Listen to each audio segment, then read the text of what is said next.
Hi team, welcome to my session on Coffee with Prabh, and today we're going to cover CISA Domain 4. Thanks for sharing a great response on Domain 1 to Domain 3 videos, and that motivate me to make the video on Domain 4. One of the nightmare for CISA aspirants is Domain 4. Those who came from a non-technical background, for them it's a literally nightmare, and I'm trying to make sure I will make it in a more simpler manner so that it is easy for you to understand. And my name is Prabh, and if you're new to the channel, do subscribe to the YouTube channel and click on the bell icon to make sure you should not miss my future videos on a similar topic. So without wasting a time, let's start with the first part. Thank you.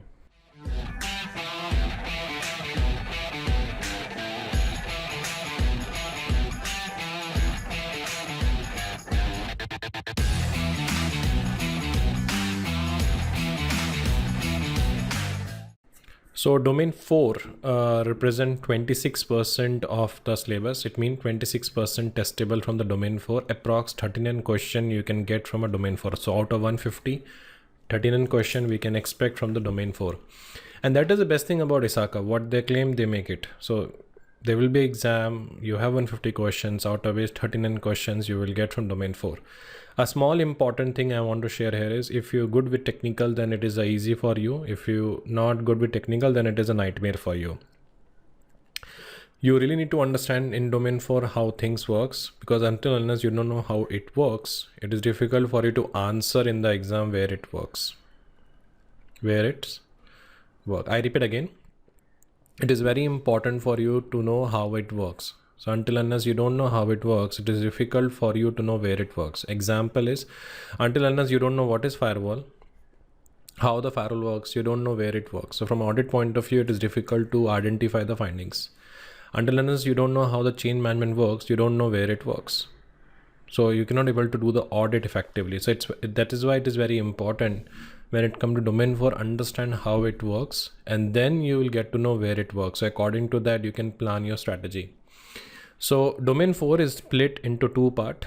The first part, they talk about IT asset management, job scheduling, product automation, system interface, and user computing and shadow IT. Very, very important. System capability and capacity management, very important. Problem and incident management, very important. You should really understand the goal of the incident management and problem management. It is very important for you to know how the change configuration patch management works. So that visibility is required. Then operational log management, how the operation logs works. Confirm is IT service level management and database. That is something, the part 1 of the domain. The second part of the domain called business resilience. So you can see like out of 39, 20 question you will get only from business resilience approx, in which we talk about BIA, very, very important. You really need to understand when to select BIA and why to select BIA. We talk about the system and operational resilience. We talk about the data backup, storage, restoration. We talk about the business continuity plan. And more important, we talk about the disaster recovery plan. So we will discuss in detail what is the difference between the BCP DR, what are the different type of site strategy. We have everything we're going to cover in detail. So the first part we called as a information system operation. See, when we talking about information system, when I say, it is all about people, process, and technology. So people follow the process by which it manages the technology. So in the case of disaster, what are you going to protect first? People.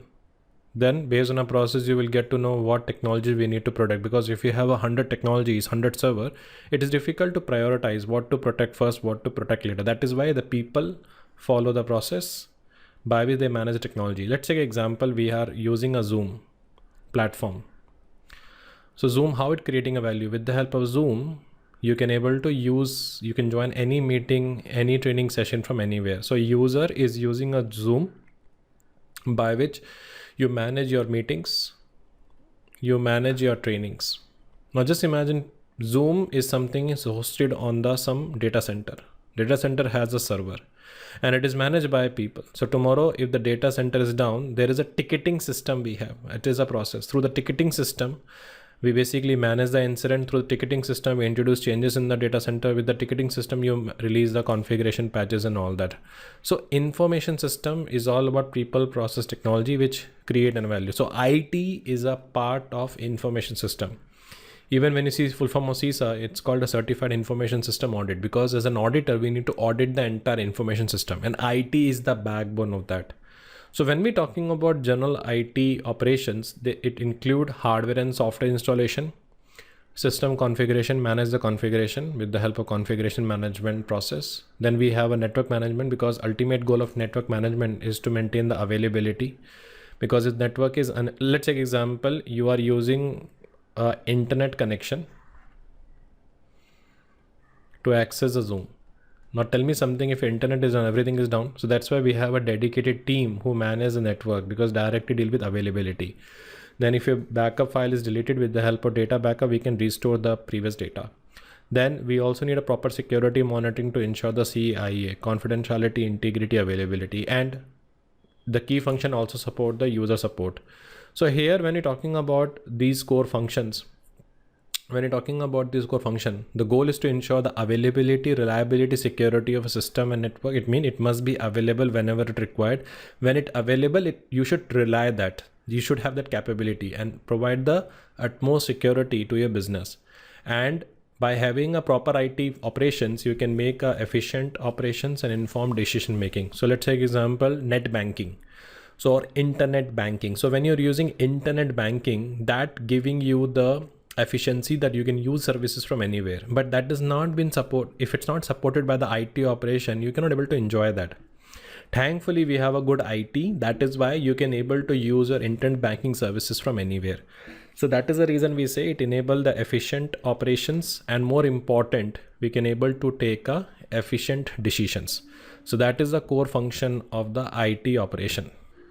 So now the question is, what are the component of the IT operation? The first is network. So we have a two type of network, wired and wireless. Wired mean there is a wire, dedicated wire through which the systems are connected. One biggest issue is mobility, because till the way the cable is there, the support will be there. But on the other side, the opposite of that, we have wireless. Through the frequency you connected and you transfer the data through the frequencies. The biggest reason of going for wireless is mobility. You can basically move within the enterprise anywhere, and you can connect with network from anywhere. But the biggest concern with wireless is the data security issues. Why? Let's take an example. We have a switch, a device which is used to connect multiple systems. We're going to discuss in the further slide what is switch. Okay, don't worry. So we have a system A, and we have a system B, and we have a system C. So we know three systems are physically connected. Three systems are physically connected with the switch. Okay. And we know there is a data is transferred through this particular cable. So I know there is a cable is coming to the switch.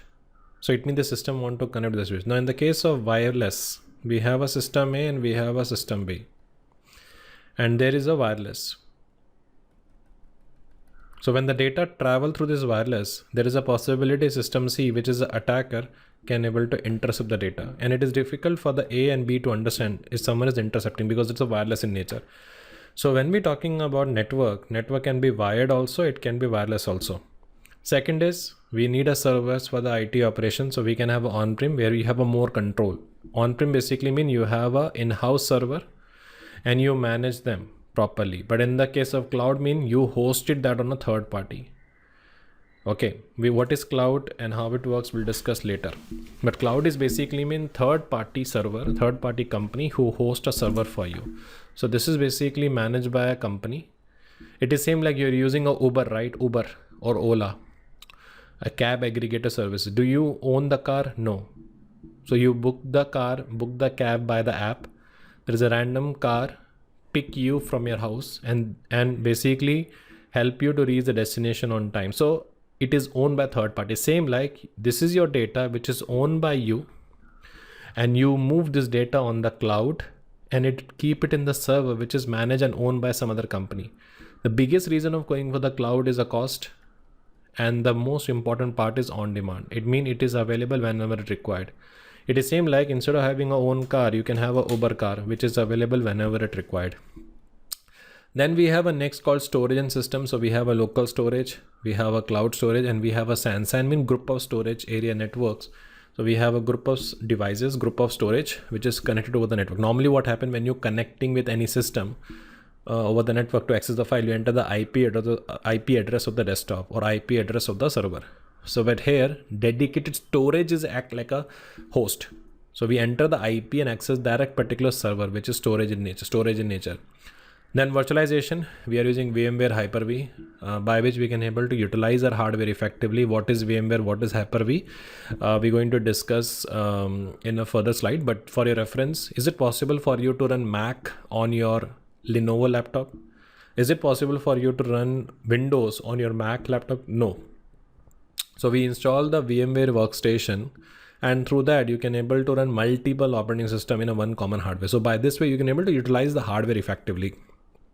And then we have a cloud services, which is IaaS, PaaS and SaaS in nature, which is called as a infra services, platform as service and software as service. So we're going to discuss in detail, but we're also running some other applications also.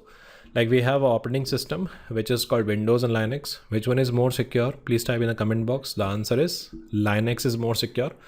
We run also several business applications like ERP, CRM to manage the enterprise. Even today, change management, patch management, salaries and everything is basically driven by the SAP CRMs and all that. Those are business applications. Okay. Then the most important part in the application is change management process, through which we introduce changes in the business application, and with the help of patch management, we introduce the patches. So all those things are the critical component of the IT operation.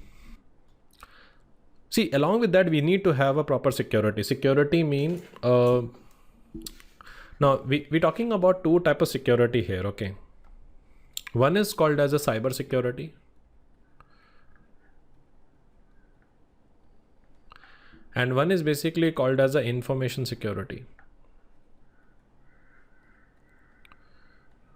One is called as a cyber security and one is called as a information security.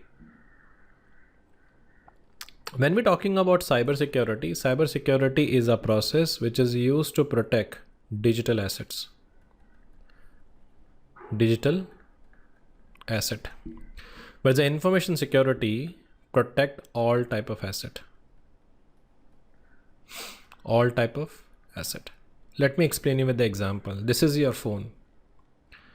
Okay, in the phone there is a one app you have is which is called as a WhatsApp. There is a WhatsApp chat app.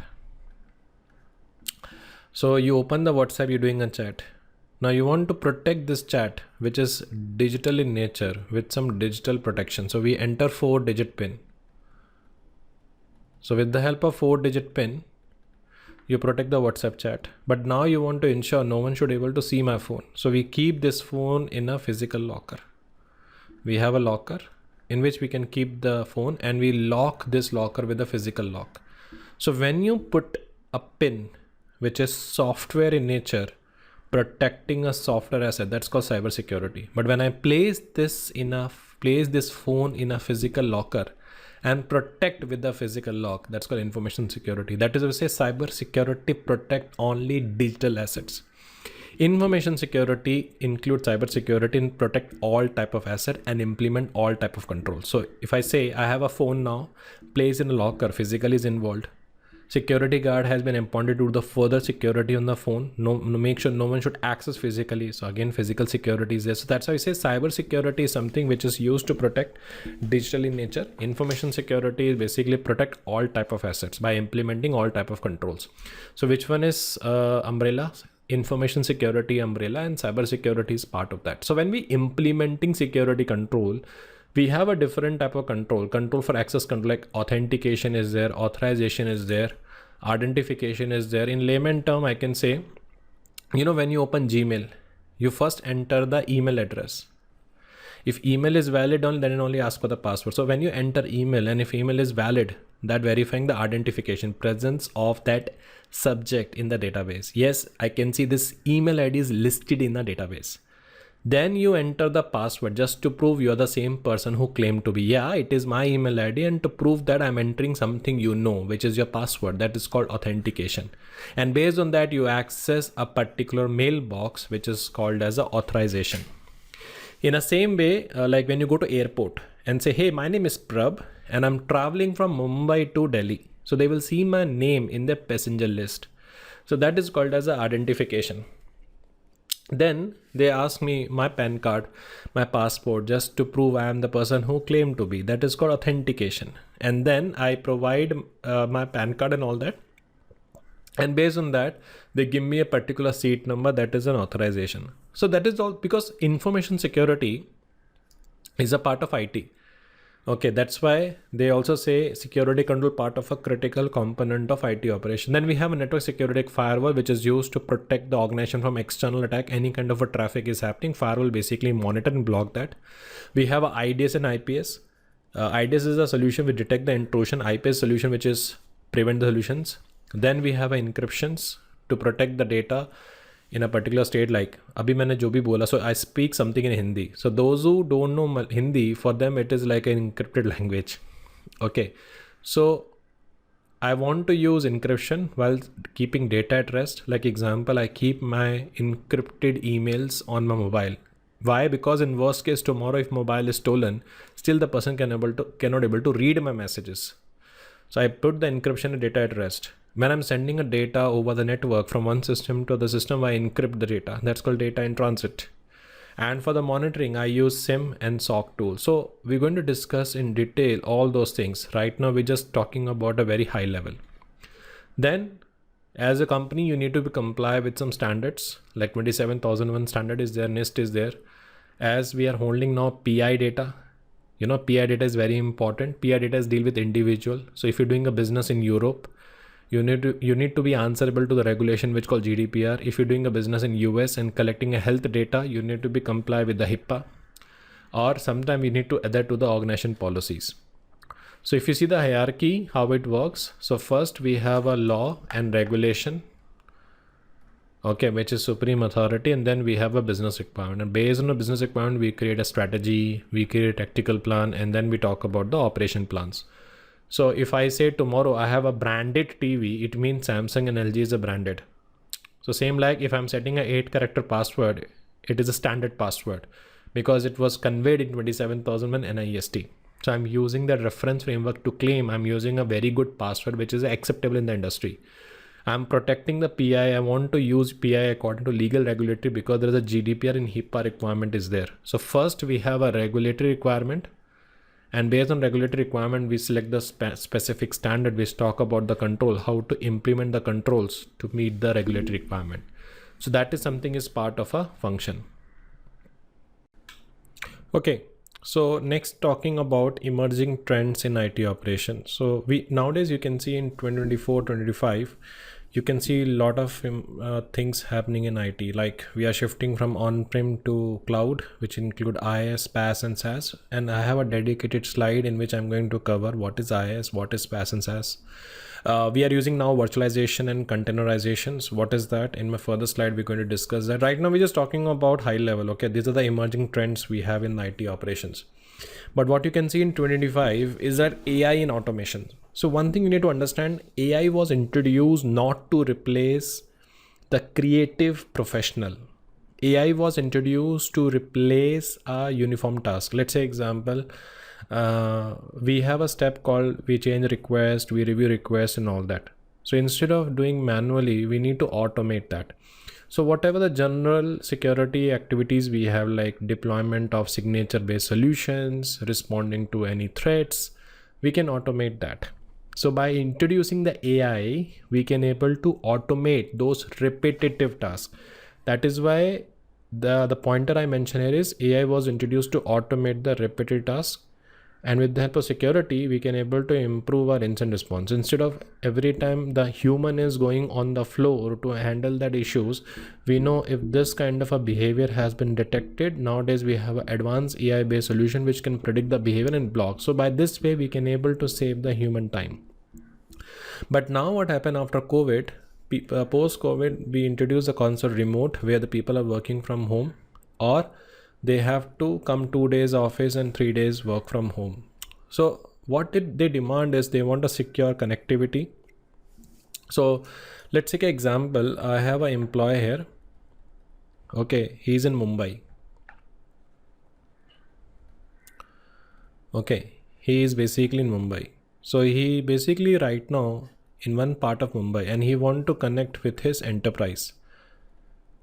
Okay, so enterprise is basically in Thane. And this guy is basically in one random location in Mumbai. So now he want to join today. Today is his work from home. So he has to first connect with his enterprise office and then he can able to send data to the enterprise office. So the first thing it demand the secure connectivity. When I say secure connectivity, it means it should meet the all three criteria. The connection should be so secure that they can able to maintain the confidentiality, because whatever the data they're sending, it should be secure and protect from unauthorized disclosure. Second is whatever the data we're sending, it should be accurate. It should not be altered, and the link must be available whenever it required. And for that, we are using one of the connection called VPN, Virtual Private Network, by which we can create a tunnel and we can send the data through the tunnel. It is same like, if you are in Bangalore, if you are in Mumbai, if you are in Delhi, or if you are outside of India, we are using one important thing called metro. So it is a dedicated touch channel and through which the person go from one location to the location. So if I give you an opportunity here, travel by metro, travel by car or travel by scooty during an office time. So you prefer metro over the car and everything because it creating a dedicated tunnel through which the metro goes, and that basically save time, traffic and security. So VPN is also does the same thing. So over the WAN, it create one dedicated tunnel and through that dedicated tunnel, we send the data. But one more important thing we use today is SD-WAN. So think SD-WAN stand for software defined wide area network. Okay, it is like a Google map for your internet traffic. So instead of using a single fixed road, it dynamically select the best route for the faster and more secure connectivity. Example same, we have a branch office in Mumbai. Okay, and they want to connect to the cloud-based CRM. So it is basically called as a cloud-based CRM, and this is my internet. So traditional WAN, what happened, there is a link will be there, a slow link, single line through which it basically send the data. But now we have a SD-WAN. So SD-WAN what can do is SD-WAN detect congestion. Okay, here the congestion is there. So we can send the data through this channel. It is same like Google Map. If Google Map discovered some kind of a congestion in the live road, it reroute the things. So by this we can able to send faster by LTE or fiber link automatically. So today SD-WAN used in most of the cases. Okay, so in the WAN connectivity, this is not testable in the exam, it is for a reference, but sometime in the question the word is SD-WAN is there, so you should not get confused. So SD-WAN is a technology that optimize and secure the internet traffic between the multiple location by, you can say, intelligently routing it over the different network connections like MPLS, broadband and all that. So one more layman example, I can say we have a system A here and we have a system B.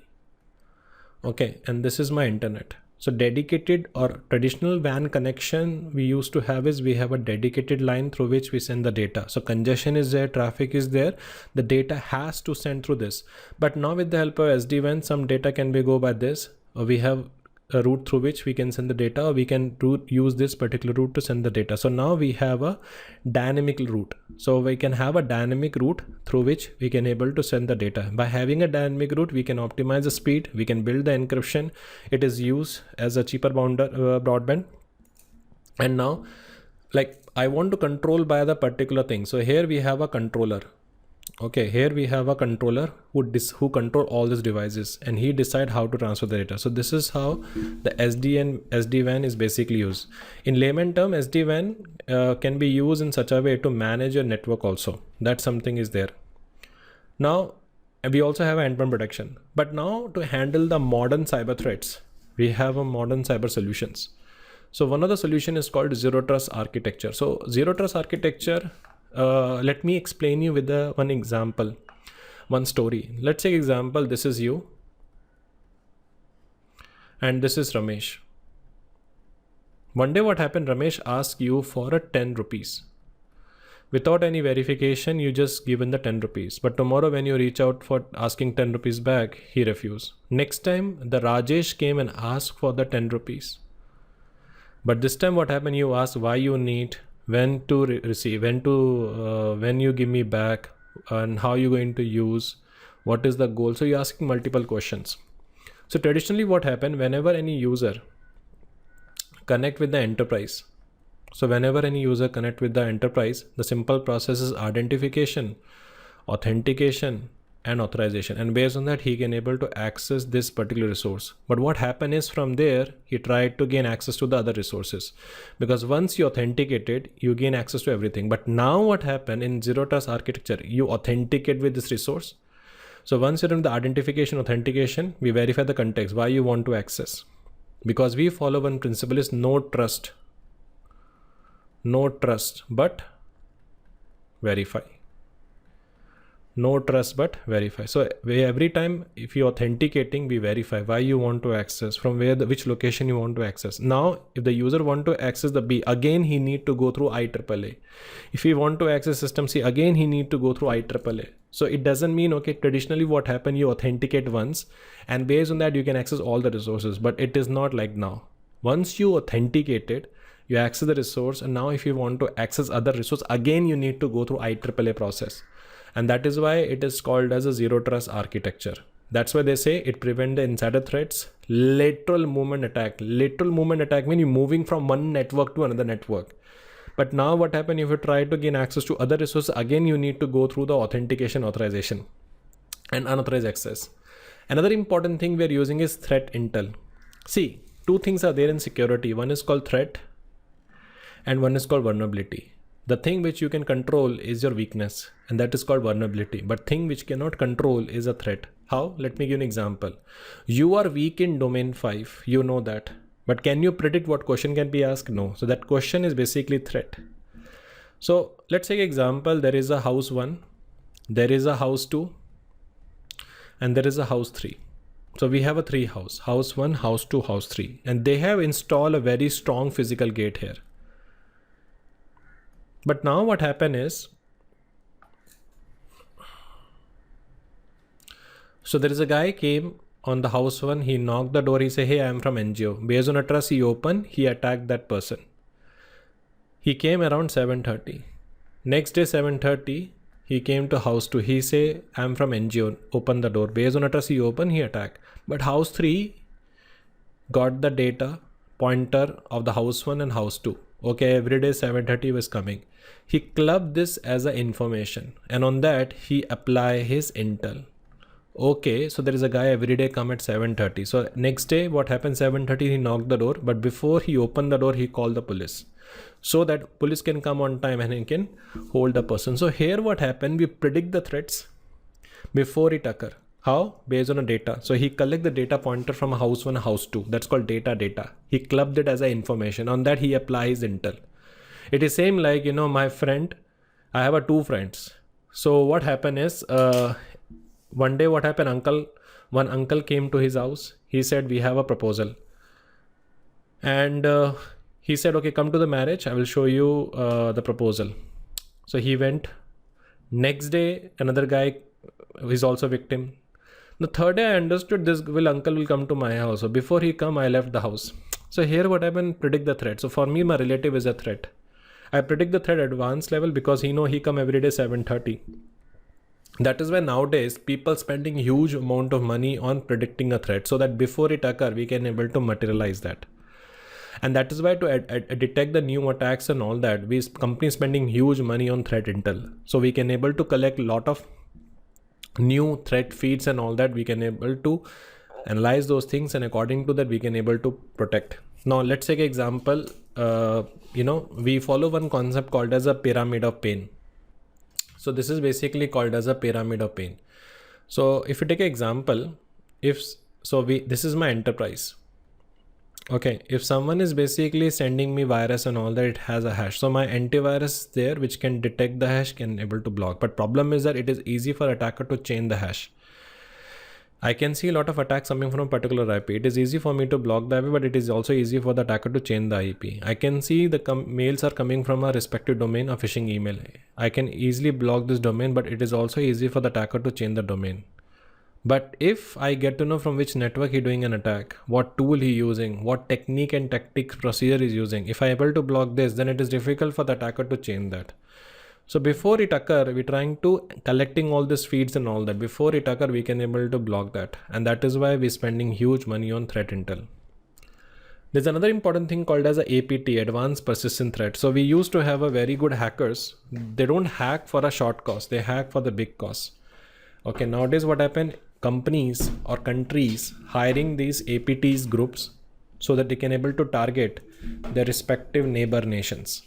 So these are the hackers who hack for a cause, like social cause, political cause, economic cause, and all that. Let's say example, right now the clash you can see between Russia and Ukraine. There is a clash is happening between Russia and Ukraine. So Russian basically hire hackers. Okay, Ukraine is basically hiring hackers to target their respective countries. And that is a live example of the APTs. They are the hackers who basically penetrate. They are basically the one who validate. They are the one who basically gain access to the network and remain in the system for a long time. Okay, it is backed and supported by the countries. So best security strategies, you can have a zero trust, you can have a threat intel, and you can have a APT defense measures by which you can able to block such kind of an attacks. Now we're going to discuss about some key operational process. The one of the process we have is capacity and performance management. So we need to have a dedicated process for that, so that any kind of a peak load is come, we can able to manage this effectively. Now we also need to have one process which is called incident and problem management. Their goal is to identify the incident, log and resolve, because ultimate goal is to reduce the impact as early as possible. And any kind of a changes in the configuration, infrastructure and all that, we need to have a dedicated process which is called as a change and configuration management process. They ensure any changes are there, we can able to track and we can able to document. We also have another process called disaster recovery business continuity, which mean even in the case of any incident failure and all that, still continue the business. So we have a backups, we have offset storage, we have a failover system which ensure that. We have some commitment with the customer, and based on the commitment, we basically provide the services, and that will be done as per the service level management. Let's say example, you're attending my training and I promise you the training will be happen every weekend. But one weekend what happened? We have not started a session. So as per the SLA, I have to give some commitment and all that, but next week also doesn't happen. So here what happened, with the help of service level management, we monitor those commitment, we monitor the service level functions so that we can able to track the things are working effectively. So we monitor the service level and user satisfaction levels. That's something part of the function. So the important pointer here is effective IT operation is all about involving the robust infrastructure, secure system and well-managed application.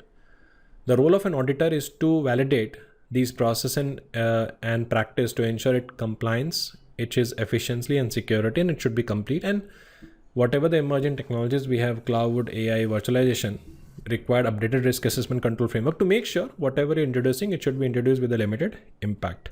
That something is a need we have. Okay, so next topic we have is application and software and IT operations. See, when you're talking about application, we have an operating system, a system application. We have an office application like Microsoft Office, Adobe and all that. So we have a different type of application and their associate family. So when we're talking about here application nature, okay, so we have to understand operating system is there, database is there, middleware is there, and user application is there. So let me explain you how it works. So let's say example, this is my system. We say this is a system. Okay. Now in the system, the first is called as a operating system, a base. Then we have a business logic layer. Now this business logic layer is where we have a .NET, we have a PHP, and then we have a Apache server, or we have a IIS server, which is called as a web server. So whenever any user connect with a website and all that, it is a IIS or Apache who provide the web content. You provide the input, then business logic layer convert into the language which database can understand, and then the further things go to the operating system. Now if you want to introduce some kind of a changes in the application, business logic layer OS, we need to manage that with the help of change management, which ensure authorized updates, patches and enhancement should be there. Any kind of a changes are there is a version control, so we need to track the versions. I'm sure you have noticed when you edit some documents and all that and you accidentally close So you open the document again, you can see the last version history. So version control can be able to track the software versions to prevent the conflicts and then maintain the uniformity we can achieve with the help of configuration management, by which everyone is basically on the same page. So these are the key processes we have that we are using in the operating systems. So what is the role of an auditor here?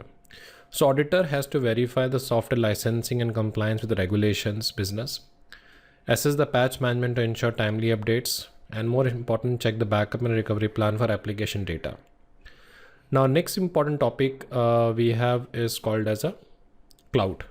See, when we're talking about cloud mean internet. So whenever we explain anyone internet, we explain like this way, we draw a cloud. Okay, this is a provider. Okay, and this is the customer. So customer is using an internet which is called as a cloud, and through which he can access this computing as a service from anywhere. Computing mean hardware as a service, software as a service, a platform as a services. So when we're talking about cloud is the internet, and computing is basically mean the application, the technology and hardware that you can access from anywhere. In layman term, Uber is the best example for you. Uber is an app that you install. Through that, you book the cab from anywhere to anywhere. It is available whenever required. So in the cloud computing, we have a two important thing. One is called as a service model, and one is called as a deployment model. Service models are three: IaaS, PaaS, and SaaS. So let's understand that. Deployment model is basically four types: public cloud, private cloud, community cloud, and we have a last is called hybrid cloud. So first we're going to discuss about three types of service model. So first is called as infrastructure services. So here what happened, let me delete everything. So first we have a infrastructure as a services. Now what does the infrastructure services mean? So we have a customer here, and this is my cloud provider. Hypothetical scenario, customer is requesting for a service and cloud provider provide hardware as a service. Okay, so he provided me RAM, he provided me CPU, he provided me a storage, okay, as a service. So it is like a, he provided me a flat, or you can say they have rented me an infrastructure. Okay, so they will offer me RAM, they offer me CPU, they offer me a processor. I can decide what OS I want to install on it. I can decide what application I want to install on it. So providing a raw rented infrastructure, server, storage, you manage everything except hardware.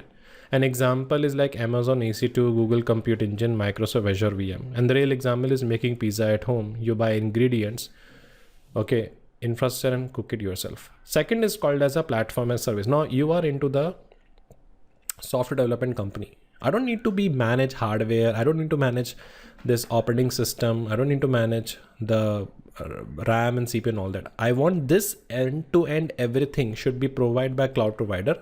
What I want to do is I just want to host my application on it. In that case, I will go for platform services where we renting me platform so that I can able to build and deploy my app. I want to manage as a customer, manage app, but provider will handle the OS, runtime, and database. Okay. And AWS, Elastic Beanstalk, Google App Engine, these are the example. Then third is called a SaaS. The best example is Zoom. So in a case of Zoom, do you need a special hardware configuration? The answer is no. Do you need a special system configuration? No. You open a browser, you enter the URL, you directly access application as services, and that is called as a software as services. So if you see the control perspective, Office 365, Google, Gmail, these all are example of the SaaS. It is same like you want to play a game. So traditionally, if you want to play a game on your laptop or desktop, you can imagine the huge amount of configuration required, right?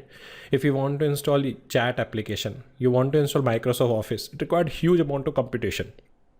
But now you have a basic laptop configuration, that's fine. Open a browser, enter the URL, run. So that is the best example we have. So if you take an example of IaaS and SaaS, in IaaS, you get more control. You get more control.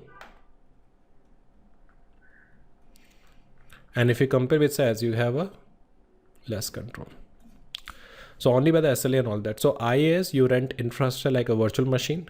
In a PaaS, you rent a platform like development environment. And in a SaaS, you rent ready to use software like Google Doc, Zoom, or Netflix.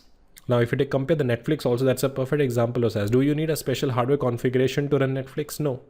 We used to have a cable TV. Now we don't need that. We just need an internet connection by which you can access from anywhere. And that is a perfect example we have. So cloud services, IaaS, PaaS, SaaS model we have.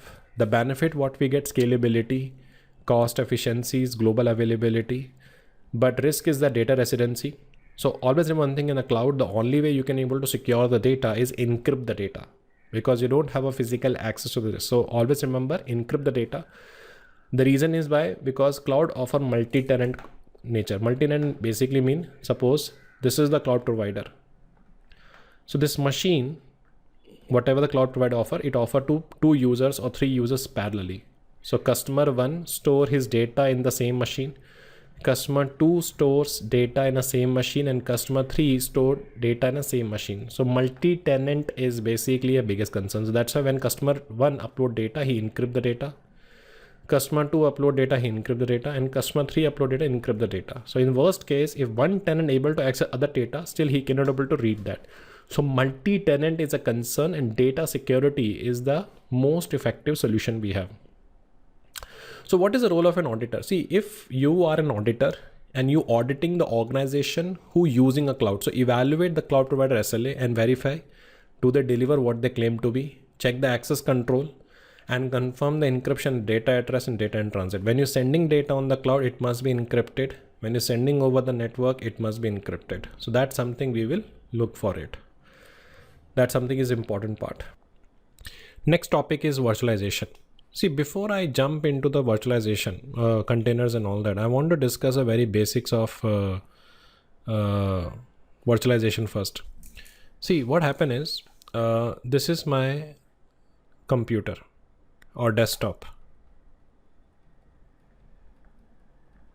Okay, so what I did, I install operating system. And when I install operating system, I install one application on it. The problem is that this application run on a dedicated kernel. That kernel is running on the operating system. So it means if I try to install some other application and that demand dedicated kernel, it doesn't support because this kernel is busy with this application. So I need to buy a new hardware. I need to install the operating system, and then I need to install the application. So to overcome this, what we introduce the concept of virtualization. What is that? We have a hardware. Then we install the operating system, Windows or Linux, and then I install one application which is called as a VMware workstation. And then on top of it, I create a multiple virtual machine, and then I can run dedicated application on it. Virtualization is actually 2 types, type 1 and type 2. And this example when I shown you is an example of type 2. Type 1 is we have a hardware, and then directly we install the virtualization operating system, which is called ISACA. And then I'm creating a machine. So this is the example of type 1, and this is the example of type 2. In this, I want to secure only ISACA, but in this I want to install the operating system and parallelly other application also. So which one has a bigger attack surface? The answer is basically type 2. But problem is now we have a operating system. Okay. And we install the VMware workstation, hypothetical scenario. And what I did, now I created a virtual machine. Now I'm hosting a 2 GB of virtual machine, out of which 1.5 GB consumed by operating system. So overall 2 GB of machine is there. Now just imagine 2 GB machine in which 1.5, it means 500 MB is left. But the application that I'm hosting on it is only 2 KB. It means to host 2 KB application, I host 2 GB machine. Complete waste of money. And this is where we introduce a now new concept which is called container. What is that? We have a OS. I can install Windows or Linux, anything, and then on top of it I will install one thing called Docker. The way we have a VMware workstation, we create a Docker, and Docker will create a dedicated container. If I want to host 2 KB, I will create a container of 2 KB. If I want to host 4 GB, I just need a 4 GB container. So container is just like a food container that hold one dish securely. So it is a package food, or it is like a package code or module which is run on dedicated. Now, if I want to move this module from one machine to other machine, I will simply install the OS. I will install the OS, I will install the Docker, and I simply move this container from this machine to this machine on Docker. That's it. So what problem it does, it's ensure the apps are lightweight, easy to run everywhere or anywhere, laptop, cloud, and server. But now if you want to run and manage multiple container, we use a Kubernetes, just like a delivery manager that ensure all food orders are delivered properly. So we manage multiple containers, making sure they deliver on time on the right order. To making sure multiple apps work together smoothly, scaling up, down, and all that, it can be done with the help of Kubernetes. So I'm sure these pointers are clear. So first we have a VMware to run a dedicated machine, but I don't want to host a machine. I want to host the application. If application demand 2 KB, I will need a container of 2 KB. But to manage a multiple container, we need a Kubernetes. That's something is there. So benefit is better resource utilization and quick provisioning. But risk is that share resources, because all our containers are sharing a same OS. So as an auditor, you need to check that biggest advantage of going for containers and all that is resource utilization, quick provisioning. But disadvantage is one container or multiple container hosted in Docker. Docker is basically hosted on one operating system. If operating system compromise, everything is compromised. That something is a concern. Another important topic we have is OSI model. See, OSI model was introduced to address the issue how the two systems communicate with each other. Okay, OSI model was introduced to communicate, it defined the communication between the two parties. It means how two systems will communicate with each other. So we have a system A and we have a system B. So to understand how A communicate with B, we introduced in 1969 an ARPANET, and to understand how two systems communicate in the ARPANET, we introduced the reference model, OSI model. So here the first layer is physical layer. The second is data link layer. The third is network layer. The fourth is transport layer. Fifth is session layer. Sixth is application layer. Seventh is application layer. So let's understand how it works. So we have a system A and we have a system B. So let's say example, and actually OSI was introduced with the objective how destination receives. So if you see the from destination point of view, the first is physical layer only. Actually, if you see the diagram, this is how we create application, presentation, session, transport, network, data, and physical. Application, presentation, session, transport, network, data, and physical. So let's take example. I am sitting on the source. I open a browser and type gmail.com. So I'm interacting on the application layer.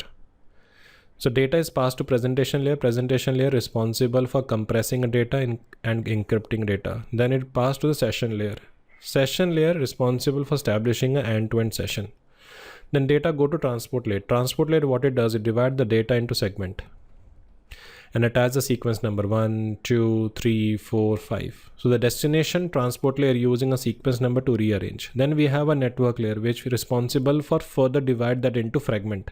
Packet 1, packet 2, and packet 3. And each packet 1, 2, 3 attach a source IP and destination IP. So your IP address and IPsec works on the network layer.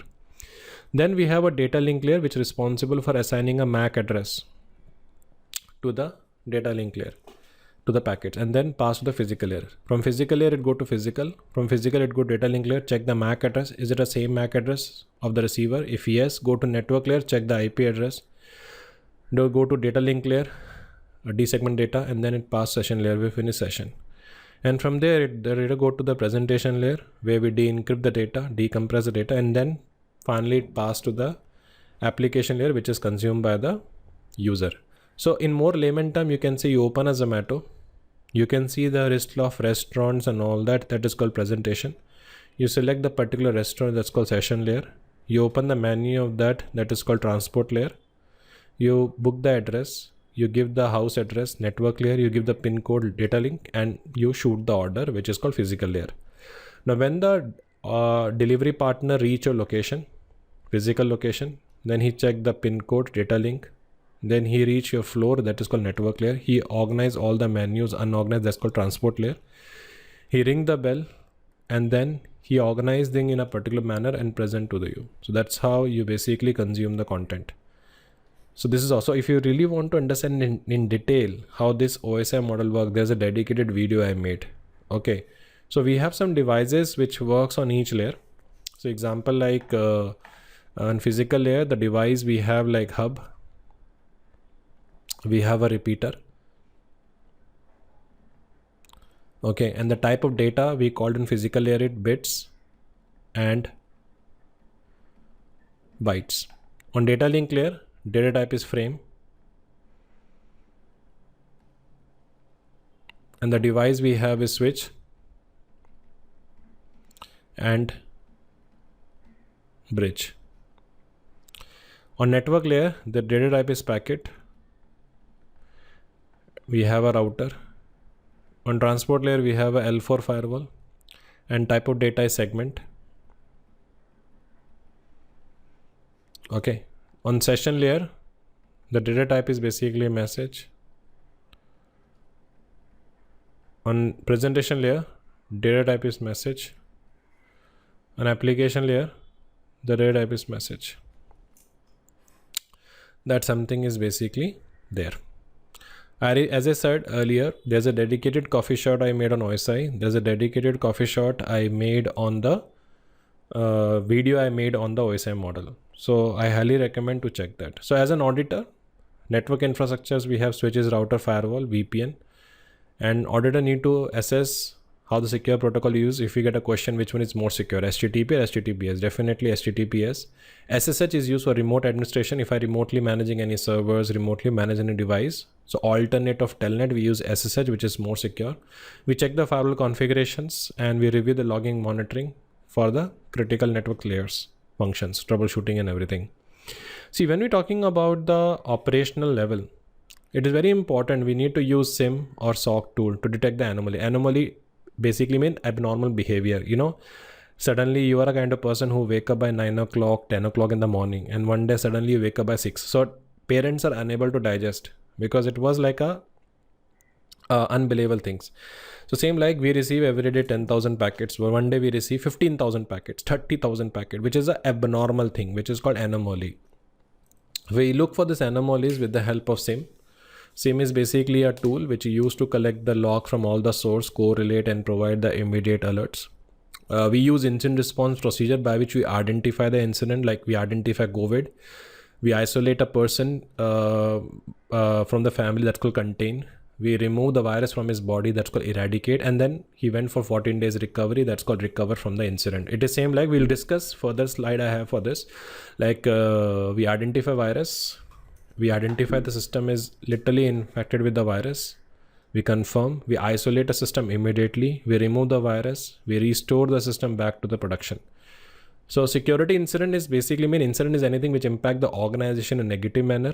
On the other side, event is a series of activity which is used to meet the business objectives. We also use business continuity process to ensure the minimal downtime and continue services with the help of redundant systems and failover. Redundant system basically mean duplicate component. We have a server 1 and we have a server 2. So request come to server 1, if it's down, it go to 2. So because we have a redundant component, we able to offer the failover services. That something is a feature, that something function we have. So auditor need to focus and verify 24/7 monitoring has been done. We have to assess the incident handling procedure escalation part. Do we have escalation metrics? And we need to evaluate the BCP DRN function. So overall thing is that regulations we have, we need to comply with GDPR, HIPAA, PCDSS for data protection law. We need to handle the emerging trends like AI-driven automation, zero trust architecture, edge computing. Edge computing is nothing. It's like a CDN, content distribution network. What is the meaning is, let's say example, we have a Haldiram. Or we have a one outlet, which is the best pizza in the US. Now there's a person in India There is a person in Bangladesh, there is a person in Sri Lanka want to have that pizza. Now it is not possible that you will take a flight to have a pizza.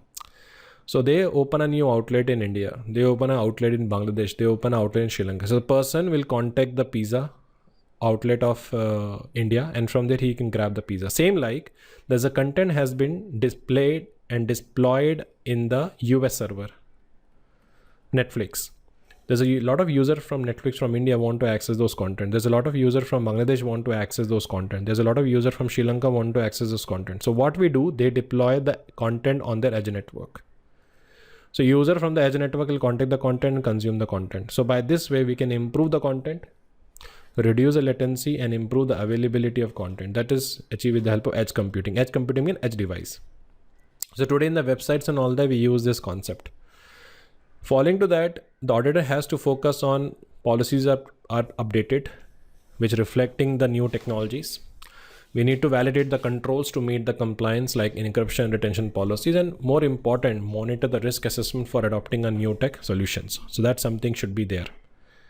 So key takeaway, application softwares must be securely configured, regularly patch and backup. That's a minimum necessity we have. Second, we have called virtualization, offer a flexibility but required robust security. The biggest reason of going for virtualization is the flexibility only. You can able to run multiple things. Always remember, from an auditor point of view, remember one thing, biggest benefit is flexibility, but that same flexibility can backfire because from an auditor point of view, you're auditing the virtual machine. You're not auditing a physical machine. So every time when you access the machine, it is not necessary you get a same state of hardware because it is a software in nature. So that flexibility become a challenge from an audit point of view. And that's why I demand robust security. And if you're moving data in the cloud, the only best solution is to have a encryption.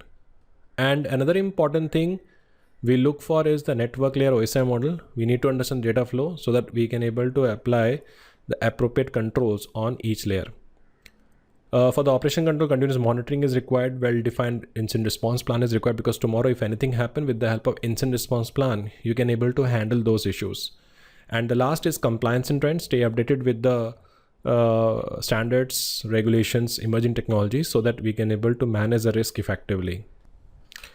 Okay, so next topic is called as a LAN devices. So we have a different type of devices which is used for the communication. So first is called as a repeater. So repeater is a device which is used to amplify the signal. What is the meaning? Let's say example, we have a system A and this is my system B and we have a media, a wired media. So data is going by that and suddenly there is a signal drop. So we install the repeater to amplify the signal. It's same like a Red Bull.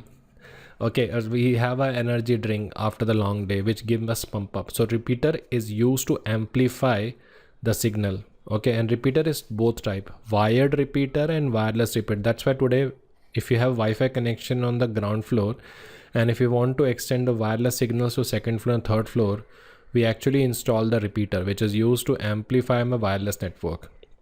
Now next is called as a bridge. Bridge is used to connect to different LAN topology. I don't know whether notice in your wireless LAN card.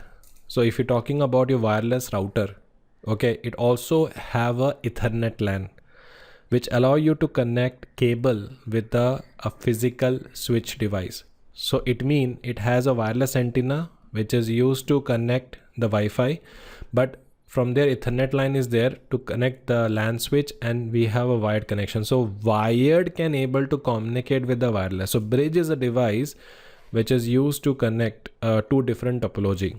Okay. And it operate at data link layer. Okay. Next is called as a switch. Now switch is a device which is used to communicate with a particular system. So let's say example, we have a switch here. We have a system A. We have a system B and we have a system C. So with the help of switch, A can directly communicate with C, C can directly communicate with A.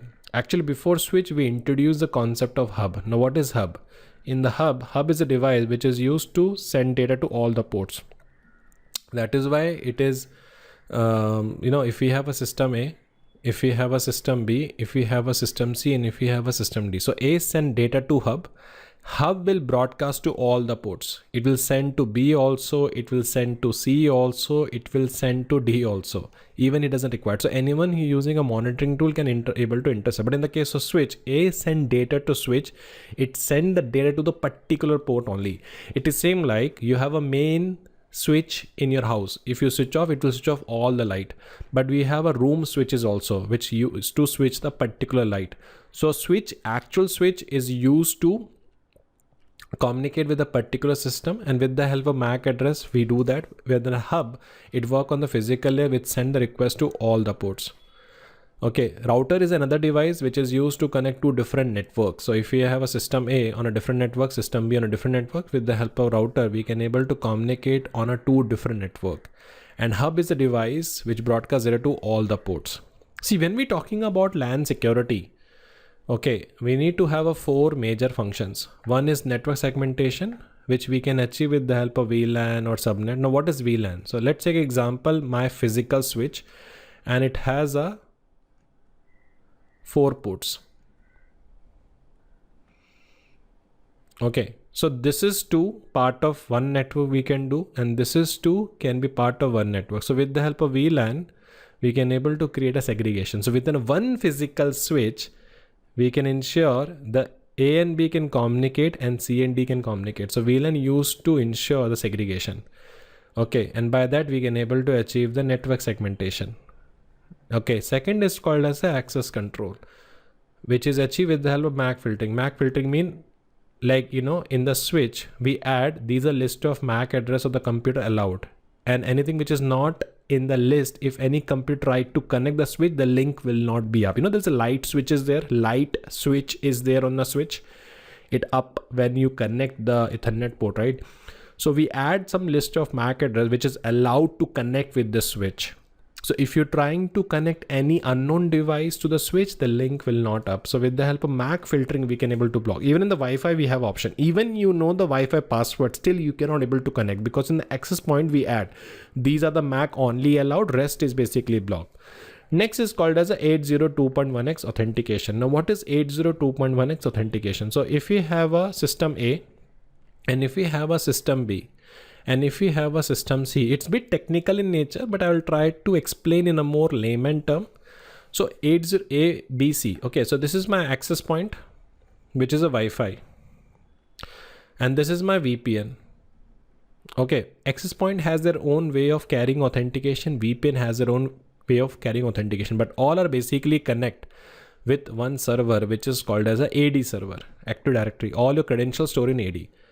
Okay, so now when A tried to connect with VPN, A connect with the access point and B tried to connect with the VPN, all are basically sending a request to AD. AD is the one who verifies the credential and provides the authorization. It is same like now that when you connecting your laptop with the hotel, it doesn't ask for the password, but it redirect you to some login portal where you enter the dedicated username and password. Notice, in your office laptop, you have a certificate which automatically captures. This is the entire concept called as a 802.1x authentication. It means providing a centralized authentication authorization. So that is something is part of the security requirement actually. Further to that, we also have encryption. For wireless, we use WPA2, WP3, WP3 more secure. WPA2 offer 128-bit encryption. WPA3 offer up to 128 also, but it use a AES. Actually, we have a WEP, we have a WPA, we have a WPA2, and we have a WPA3. WPA2 offer 128-bit encryption, but they use RC4 and TKIP. WPA3 use AES. Actually, WPA2 also use AES. So actually, if you see the hierarchy, we have a WEP, we have a WPA, we have a WPA2, and we have a WPA3. So WEP use RC4 and it offer the encryption of 64. WPA use RC4 but introduce a new security called TKIP and offer 128. WPA2 use CCMP plus AES, offer 128. WPA3 offer 192. So if you get a question in the exam, which one is more secure? The answer is WPA3. So for the encryption in the wireless, we use WPA to WP3 to encrypt the traffic. And for the wired, we use IPsec and SSL to encrypt the traffic. That's something we are using. And for the logging, why we need to log? Because we need to track the issues through the incident detection mechanism. So from an audit perspective, it is very important for you to understand that, okay, whenever you're auditing any network, obtain the topology, verify the network design to align with the business need and security requirement, and more important, check the redundancy. You need to look for the topology and all that, which I'm going to cover in the further slide. Topology is an important topic which I'm going to cover in my next slide. So that is something is there. Hardware configuration is there. Hardware configuration, ensure the switches, router have a secure admin credentials and updated firmware, and we need to validate the access control list and firewall rule. For wireless security, WPA W3 minimum need to be enabled. You should disable the WEP. WEP is not secure. Okay, and there's a dedicated coffee shot I made on wireless security according to CISA, but that is also useful for your CISA also. So you need to assess your segregation of guest and your internal Wi-Fi network. And for the logging and auditing, we ensure the routers and switch logs are enabled, and we need to review the log retention policies are there for incident investigation. So these are some of the practice we follow. Now we have a topology. Topology is called as a layout of the network. Okay. So when we're talking about topology is called as a layout of the network. When you implementing any network, when you're building a network, you first design the layout of the network, and that is part of a topology. So first topology is called as a star topology. Okay, the first topology is called as a star topology. Now what is star topology? So we have a switch here or hub. We have a switch or hub. We have a system A. We have a system B. We have a system C, and we have a system D. Okay, so we have a, we have a B, we have a C, and we have a D. All four systems connect with the switch. But so A want to send data to B, A send data to switch, switch will send data to the particular B. If A is sending data to C, A will send to switch, switch will send data to particular C. But if the switch is down, everything is down. That's called star topology. All devices connect to central hub or switch. Easy to manage, single cable failure does not affect the entire network, but con is central device failure can bring down the entire LAN. Second is called as a bus topology. In bus topology, it is your traditional computer network topology, where we have one centralized cable. All systems are basically connect with the cable. Okay, all systems are basically connect with that cable. So data is going through this cable. If cable is down, everything is down. So your traditional topology is actually your, you can say, bus topology only. All devices share the simple, cost-effective, and one failure cable disrupt the entire network. Then we have a ring topology. In ring topology, what happen is we create a closed loop. So we have a system A, we have a system B, we have a system C, and we have a system D. So we have a token here. Token is basically moved like that. If D want to send the data, D will grab the token, attach the data, and then they release. Then go to C. C will grab the token, attach the data, release. So this is how the token is there. So token is move in a clock and anti-clockwise. So device from a closed loop where the data travel in one direction. Pros is equal access for each device. Con, if one node is failed, it may affect the entire ring. One of the most secure topology is actually a mesh topology. In mesh topology, what happens is we have a system A and we have a system B. We have a system C and we have a system D. So A system directly connect with the B, A system directly connect with the D, A system directly connect with the C. C is connect with the D, C is connect with the B, C connect with the A. So that is the most secure topology we called actually. Okay, pros is always there, high redundancy and fault tolerance, but cons is basically scalability. More system you add, more challenge it become. So that something is part of the thing. So topology is called as a layout of the network. Now when we're using this topology, we are using this topology with the media. So we have a overall two type of media actually. So we have a two type of media. One is called as a wired media and one is called as a wireless media. Wired media mean we have a system A and we have a system B, and there is a cable through which we send the data. We can see some cable is there by which we send the data. But in the case of wireless, we have a system A and we have a system B. They are connected over the Wi-Fi and send the data. So when we're talking about wired media, we have an example of wired is twisted pair. They're twisted together. Okay. Actually, twisted pair is also two type. One is called as a UTP, and one is called STP. STP, it has an extra shield which prevent the error, prevent the data attenuations and all that. And STP is expensive also. So you have seen the very common cable which is used in a office network is UTP and STP only. Unshield and shield. They have extra shield to prevent the data, prevent the attenuations and all that. Attenuation is a primary reason of signal loss. If you get a question around which media is used for sending a sensitive data, which media is used for sensitive data, which media provide the highest speed, then answer is fiber optic cable. It has the lowest attenuation because it uses light as a frequency by which it sends the data in a more faster manner. So that is basically called as a fiber optic cable. Exactly, fiber optic cable. We use a Wi-Fi which use radio waves for connectivity and convenient but need a robust security. So we need an encryption to secure the network, and minimum we need to enable WPA2 or WPA3. So these are the basic security we have. So summary is LAN topology, star, bus, ring, mesh, each have a unique pros and cons. LAN component, switch, router, bridge operate at different layers. Switch work on the layer 2. Router works on layer 3. Bridge work on the layer 2. Security controls, we have like segmentation, segmenting one system to other with the physical segmentation. Logical can be achieved with the help of VLAN. If you're sending data over the network on the cloud, we use encryption or ACL used for the access control to protect the CIA. And as an IS auditor, we need to evaluate the hardware configurations, monitoring practices and compliance to make sure that standard to be comply with the robust LAN environment and all that. See, when you're talking about network administration, okay, network administration, basically network must be up. It should be function properly, and it directly deal with availability aspect of the CIA. So the key task, what they do, they do the monitoring. What they check the throughput. Throughput is just like, when you buy a bike, what is the thing you ask? Average. Same like throughput is the speed at which it send the data. Latency should be less, error rate should be less, because more latency impact the availability.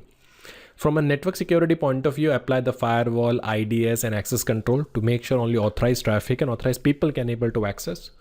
Any kind of a changes in the configuration need to go through a chain management process, so we can document network changes to avoid unauthorized modification. And if demand, we can able to troubleshoot effectively according to the SOP.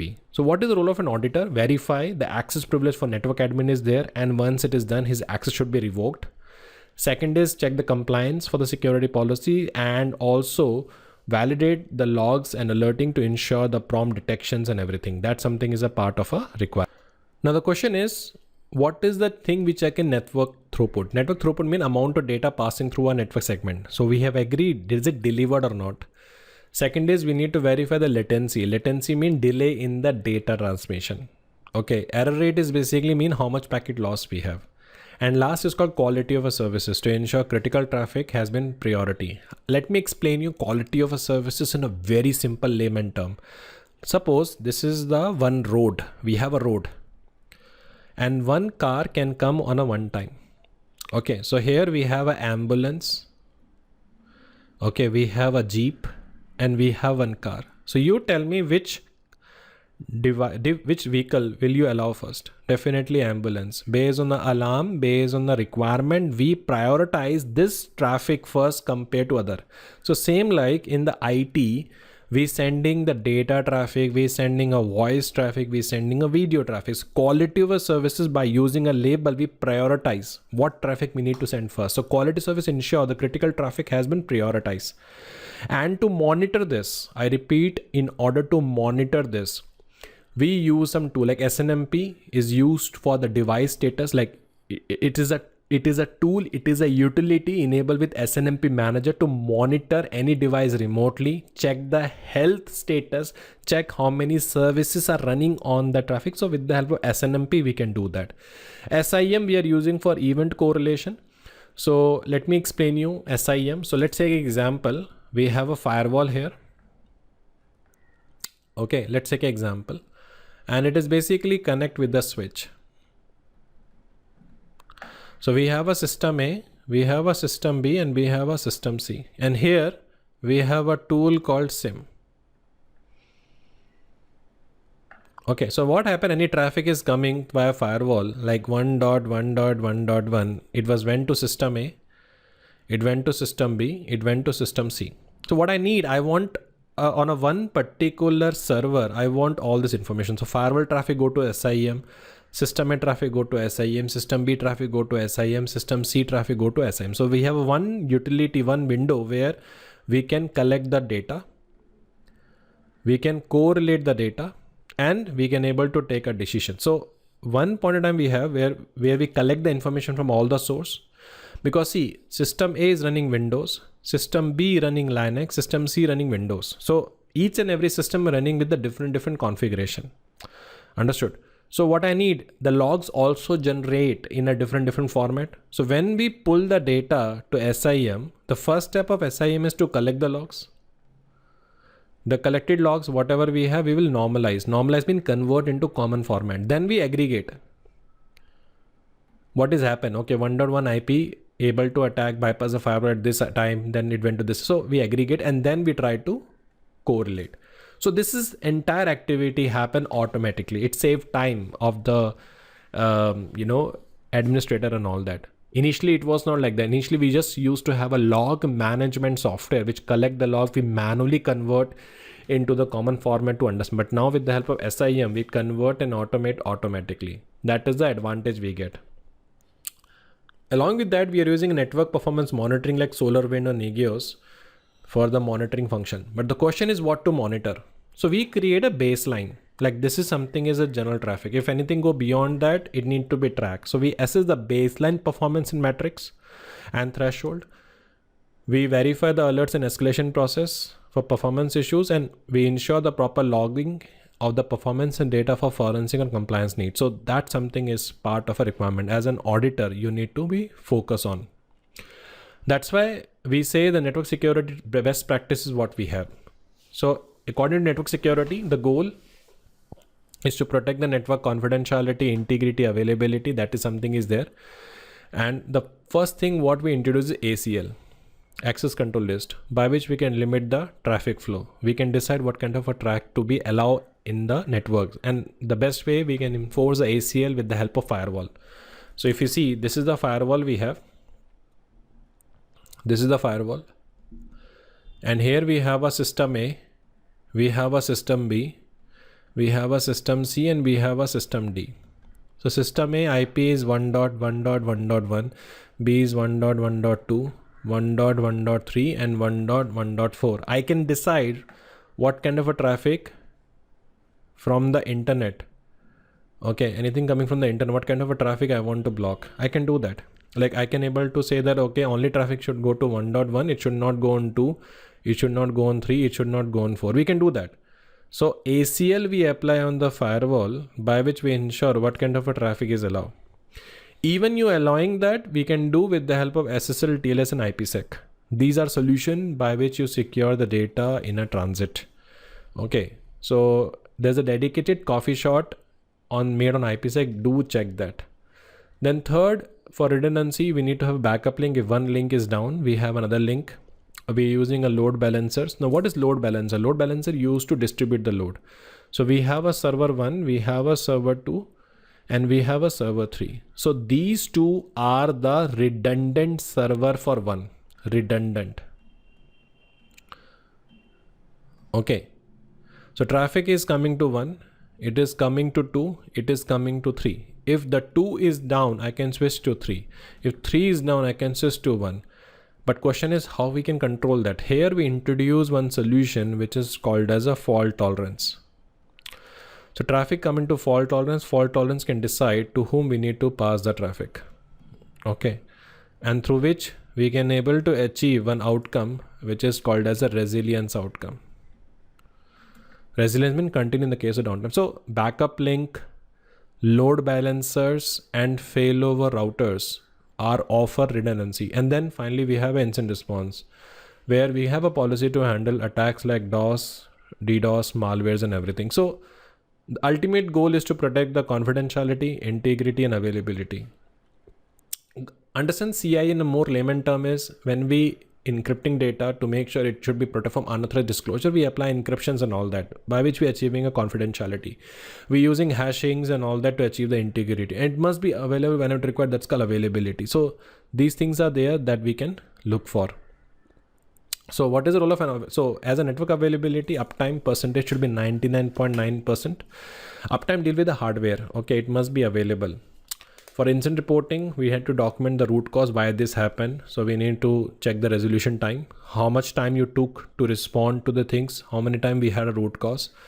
We identify the recurring issues to improve the process. So as an auditor, we need to evaluate the reporting frequencies, how frequently we sending. If they claim they're sending daily, weekly, check the samples. We ensure the capacity planning align with the growth. Okay, and we need to check the SLA for the compliance.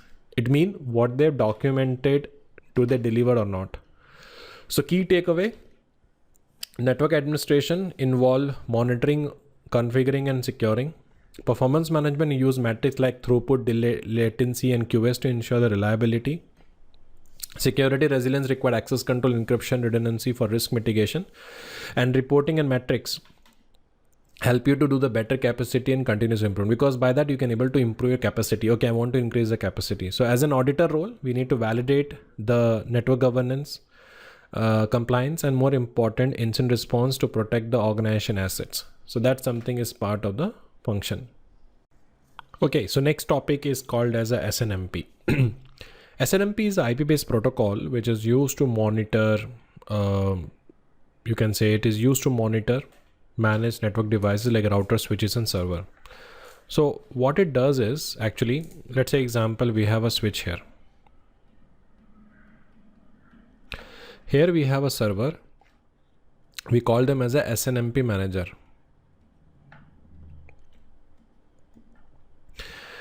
We have a switch as a device. We have other systems also. Now what I need, I want to remotely from here, I want to remotely track the performance of these devices. Okay, I want to collect some data to check the performance. What kind of data? CPU usage, bandwidth. Okay, and we send this alert to the manager. This is called as a manager. They work on the port number 160 or 161. I think there's a port number they use. So SNMP is used to monitor and manage the network devices like router, switches. The primary function collect the performance metrics like CPU usage, bandwidth, and set alerts for the unusual activity.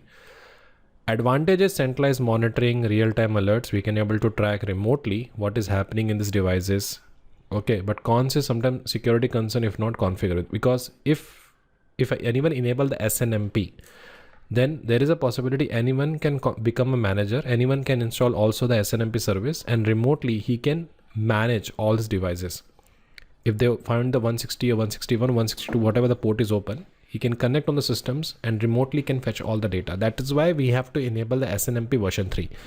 So that both side we configure the password. Here that is called as a private string. So first they need to authenticate, then only they can pull the data. Otherwise in the version 1, version 2, anyone can configure SNMP and pull the data randomly like that. So that's something we need to check. So as an auditor, what is a concern if they configure only SNMP without string? And what is the security practice? You need to enable the string, private string. So that first anyone manager want to pull, he need to authenticate and then only he can able to pull the data. So SNMP, here the auditor verify SNMP version. What is the version they're using? Ensure the access control and combinatorial strings are not set default. And third, check the monitoring dashboard for a consistent log review and incident escalation. That's something we have to look for. Now, next important thing we called as a, next is called as a Converged Protocol. Before I jump into FCOE, let me first explain you what do you mean by Converged Protocol. Now, what is Converged Protocol? Right now, I'm doing this session in English. See, I know Hindi, you know Malayalam, or I know Hindi, you know French. Come on, I cannot understand what you speak in French. You can't understand what I'm speaking in Hindi. So what I'll say is whatever I want to convey, I will encapsulate that in English and pass to you. You will interpret English in a proper manner. Then whatever you want to speak in French, you will convert that into English and pass to me. So English is act like a converged protocol by which two different language proprietary people can able to speak. So based on this only, what happen is in the data center, we are using a storage. So these are the storage we have. Okay, and they have their own setup cables, channels by which they communicate. But now what happened, you introducing your laptop, you are introducing your desktop. It has a Ethernet card. To communicate Ethernet card with this network, we are using one protocol called FCOE. So it basically allows the storage traffic and regular traffic to be shared one infrastructure. So now this data, this technology can send data to this, and this technology can send data to this with the help of FCOE protocol. Advantage we have is we can reduce the hardware cost by eliminating a separate cables, and cons is sometimes we need to configure in a very difficult manner. One more disadvantage is that fiber channel is itself is it's a very expensive thing. See, the way you configure computer as a storage, same like we have a dedicated storage as device which creating their own network. So fiber channel, fiber devices are very expensive. So alternative of that, we are using a ISACA. So we connected with the ISACA device with the help of protocol called ISACA. So it used TCP IP to transport ISACA command, enable the block level storage over the IP network. It leverages your existing IP infrastructure, that is advantage, cost effective, but cons is performance sometimes can basically suffer. That's something we need to check. So what is the auditor perspective? Check for QoS setting. Why? To ensure storage traffic is not been stopped by regular data. Validate the security control properly to make sure encryption authentication has been followed thoroughly. Review the network segmentation to protect the storage from unauthorized access. And more important, confirm the SCSI based storage to meet the performance requirement for mission critical system. That something is part of a requirement. Check whether SV backup and recovery process has been done properly to ensure data integrity on a SCSI device, and review the access controls for the SCSI. Every SCSI has a unique number. So we have to make sure you have assigned the proper numbers to prevent the data leakage. Now next thing is called as a MPLS, multi-protocol label switching. It's a very important topic. Okay, so what is MPLS? Now let me explain you with a very layman term. Okay, so let's take an example. This is the road we have, okay? So this is my source and this is my destination. Okay, and after some point of, there is a T point is there. So you start your car. Okay, after reaching every T point, you asking, I want to go to this location. Can you please confirm how to go? So you ask the people, then you reach another T point, you ask people, then you reach. So every time you have to stop the car, ask for address and go for that. But now you have a Google map. You add source, you add destination. Without stopping anywhere, look for the best route and reach destination, because now you're using a predefined label. So your traditional computer routing, what happened is we used to have a routers here. We used to have a router. So when traffic go through router will read the entire lookup and then look for the next route and then pass the information to next router. And then through that, it will go to this. But now what happened, you send the data packet, we have a router, they will just check the label. What label is coming Delhi. So they pass the traffic data to the label of the Delhi route traffic.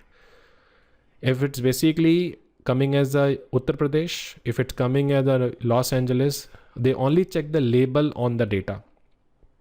Okay, instead of reading the entire number and everything, address, no, they just check the what is the label on that. And based on label, it just pass the data. So now what happened? There is a person who's sending a courier from Kerala to India, to Delhi. Okay, and there is a DHL. Okay, so DHL picked the package from Kerala, and when it basically goes to the pointers, the first pointer received the package, they see the label Delhi. So without reading anything, he passed the information to the Delhi agent. They check the Delhi, pass next, and finally deliver to the Delhi house. But if you see traditionally, he open the thing, check the address, enter the information and all that. So instead of each car stopping at every signal to decide where to go, MPLS pre-assign the fast direct label switching for an important traffic to ensure faster and more reliable delivery. So ultimate goal of MPLS is used to label based data to pass the information. So any question the exam talking about which WAN technology forward the data based on label and all that, answer is MPLS. So this is called as a MPLS cloud. We have a router 1, router 2, router 3, router 4. And here we have a destination and here we have a source. Here we also have another router and these are called as a LER. LER. So when the packet goes to the LER will assign the label and then these router called as a LSR, which pass based on the data, based on label, pass the information. So LER assign the label, LSR forward the data based on a label. So think of MPLS like a VIP express lane on a highway. Instead of each car, which called data packet, stop at every router to decide where to go, MPLS has a pre-assigned label and based on that, it pass the information. Okay, so packet enter the MPLS network, the first router LER assign the label based on a priority destination and then packet move to the network and the immediate router forward the packet using a label instead of checking the IP address. And final router remove the label and packet delivered destination. So biggest reason of using MPLS is faster performance, faster routing, reliable and more secure on the internet because it's going through the dedicated traffic. So pros is efficient routing, supporting real time, but complex configuration is there sometime and there is a potential of vendor lock-in. So auditor perspective is ensure label distribution is secure.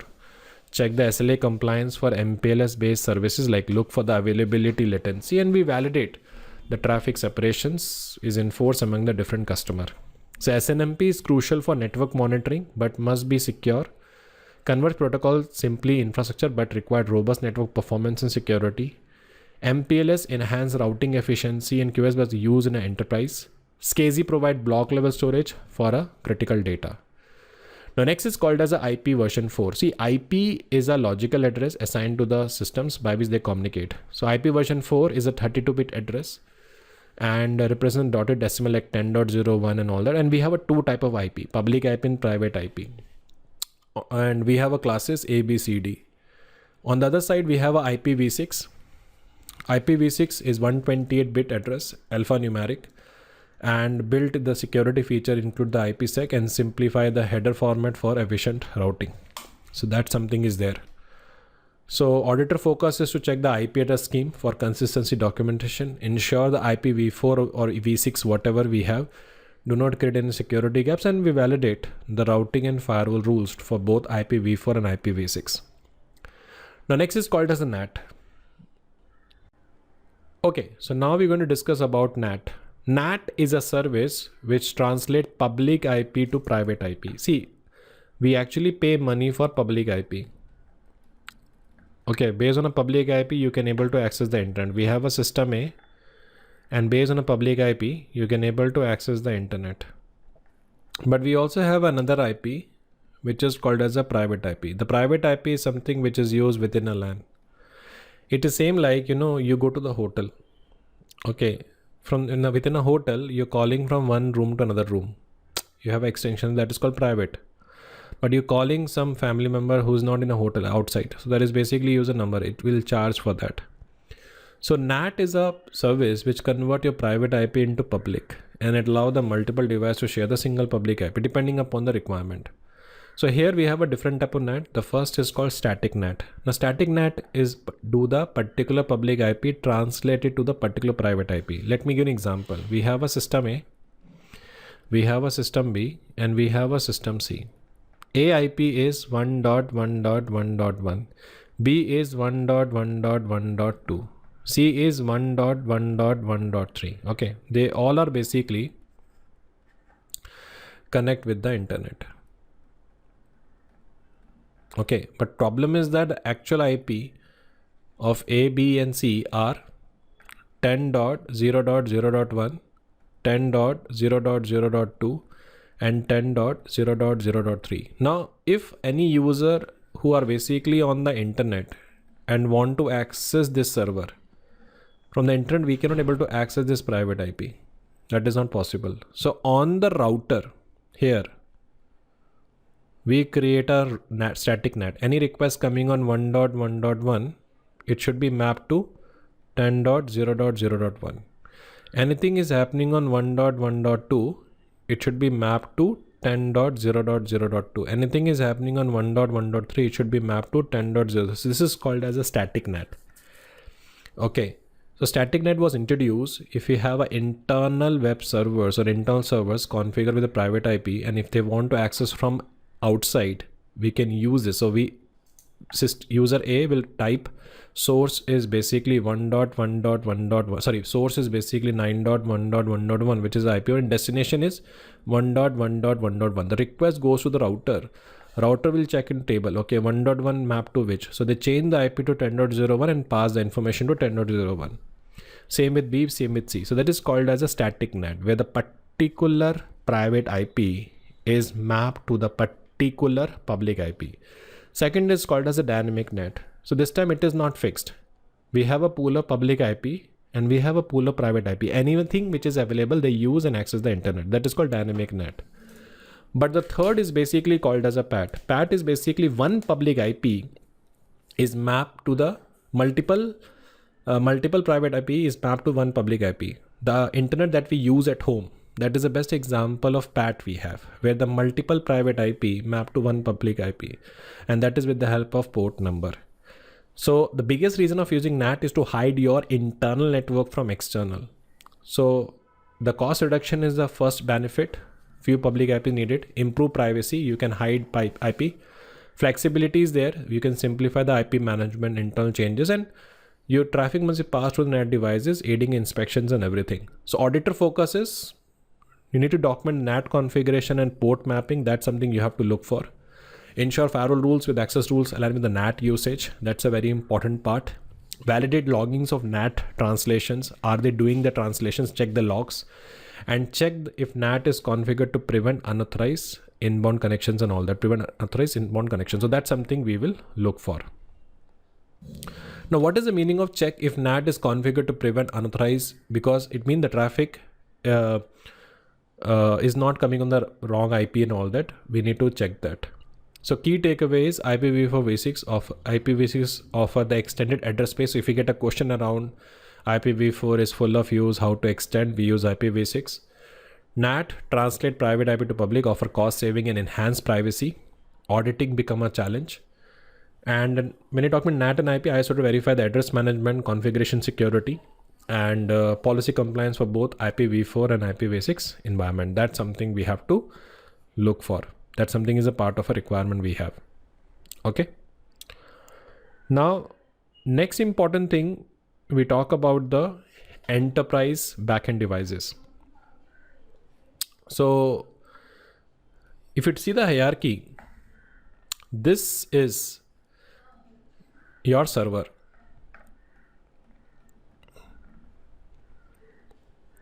Okay, it has a 3 layer. This is my operating system, which can be my Windows or Linux. This is my .NET or PHP.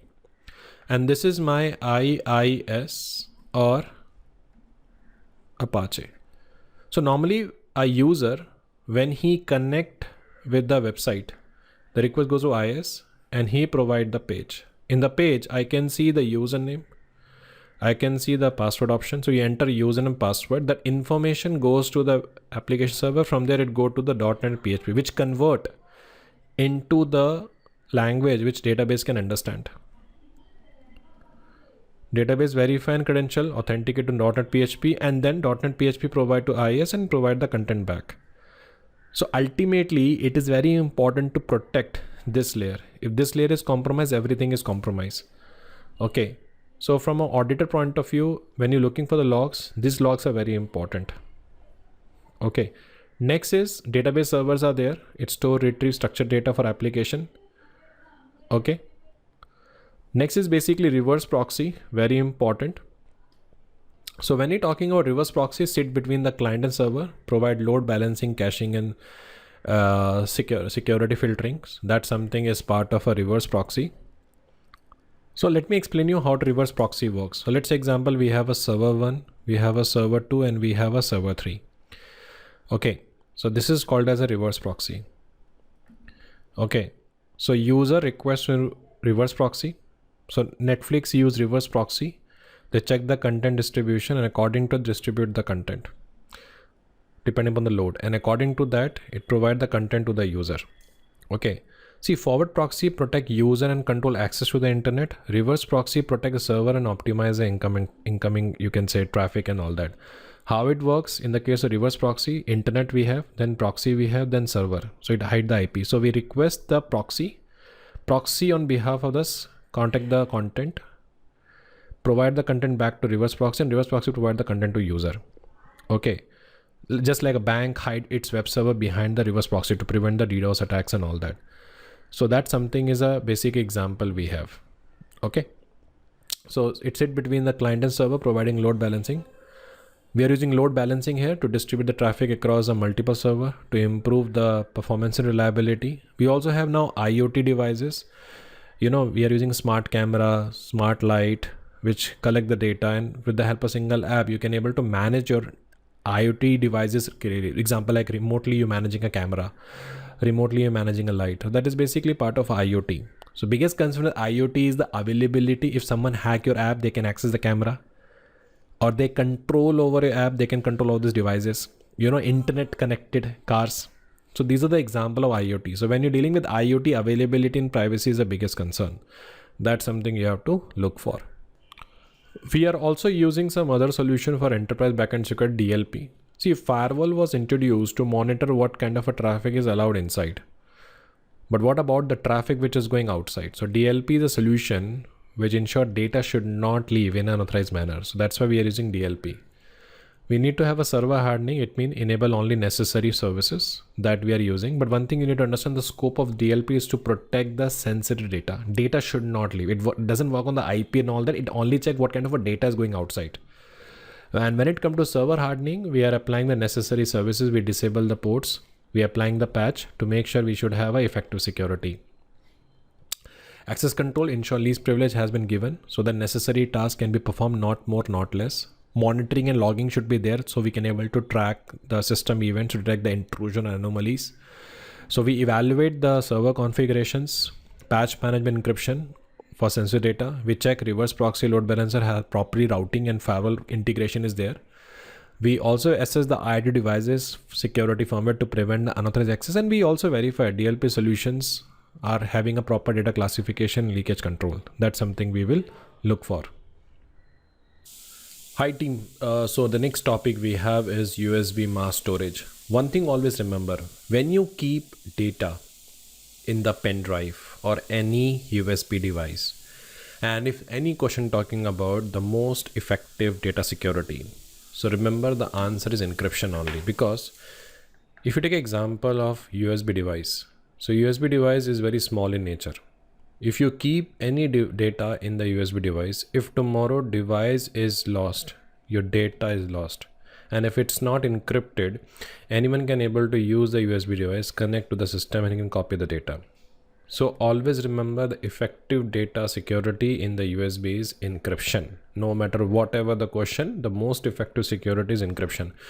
Make sure we should have a policy. No one should misuse the USB, fine. But the most effective data security in the USB device is the encryption. So encrypt data at rest on USB device to prevent unauthorized access if lost or stolen, which is a most preventative action. As an auditor, you can recommend. Second is you need to also educate people. And with the help of awareness training, we can educate staff on how to use safe USB, scanning for virus, and we need to have some kind of a centralized software by which we can able to restrict or log the usage of removable device. That can be also achievable. Along with that, antivirus should be there. So enable the auto scan. So whenever any pen drive is connect, it automatically scan And the most important part is called as a disable the USB port on critical server. So if you get any question on what is the most effective security on the server side, then disable the USB port, because by USB we can able to plug the virus also. So disable the USB port on critical server and apply the whitelisting for approved device only. That something can be taken care. And actually this is a good practice we have. So auditor perspective is check if the organization has a removable media policies, which include the mandate of using encryptions, review the logs to track the USB insertion events and potential data copying, verify the endpoint protection solution detect or block unauthorized USB usage. If they have a policy, check manually, connect the pen drive and see whether it's happening, assess how the staff is trained to recognize a malicious USB device to handle them securely and all that. That's something we can follow. So summary is backend device must be secure and monitor. Example, application servers, reverse proxy load balancer to ensure data integrity, availability. IoT devices, they introduce new risk requiring firmware updates, strong access control and network segmentations. USB storage, so it present malwares and data exfiltration. Data exfiltration means data leaving in an unauthorized manner. So there is a possibility anyone can connect the pen drive, copy the data.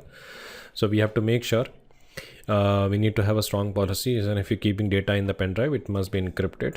And as a CISA auditor, you should examine the policies, technical controls, incident handling procedure to ensure the compliance and operation resilience. That's something we can look for. Now another important topic we called as a hardware maintenance program. See, you purchase a hardware. Hardware can be anything. It can be my server. It can be my desktop. It can be my switch. It can be my hub. Even it can be a firewall hardware device. One thing is very common in all are basically heat up. When you run for the continuous time, it will basically have a heat up. And when we're talking about any hardware, we always measure the hardware based on uptime. Uptime means since how long the device is up. You know, server is up since morning 7 a.m. Desktop is up since 7 a.m. Switch is up since morning 6 a.m. Hub is up since 7 a.m. So whenever we're talking about any hardware, we measure based on uptime.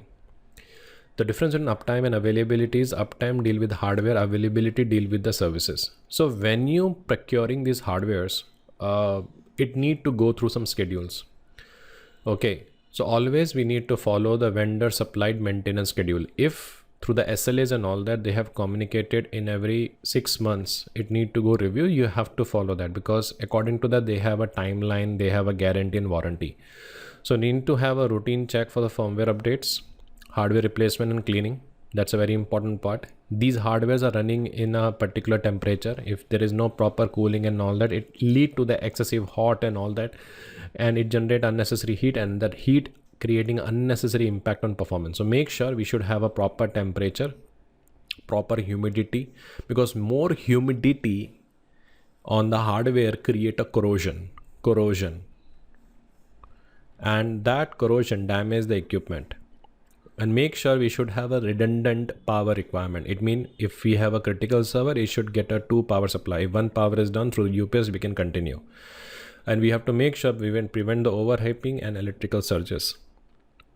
That's why we basically maintain the logs history and everything, where we record all the unplanned downtimes. According to that, we can plan some better functions, and repaired component can be replaced as early as possible. And by doing this log history, we can identify recurring issues and plan for future replacement. That something is always a good practice we have. And actually this is a good thing, to be frank.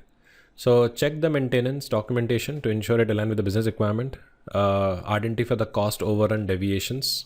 We need to see any point of time the cost is overrun, and confirm the management approval for major maintenance window, because when we go for maintenance, the system is down, the services are halt, it will directly impact the availability.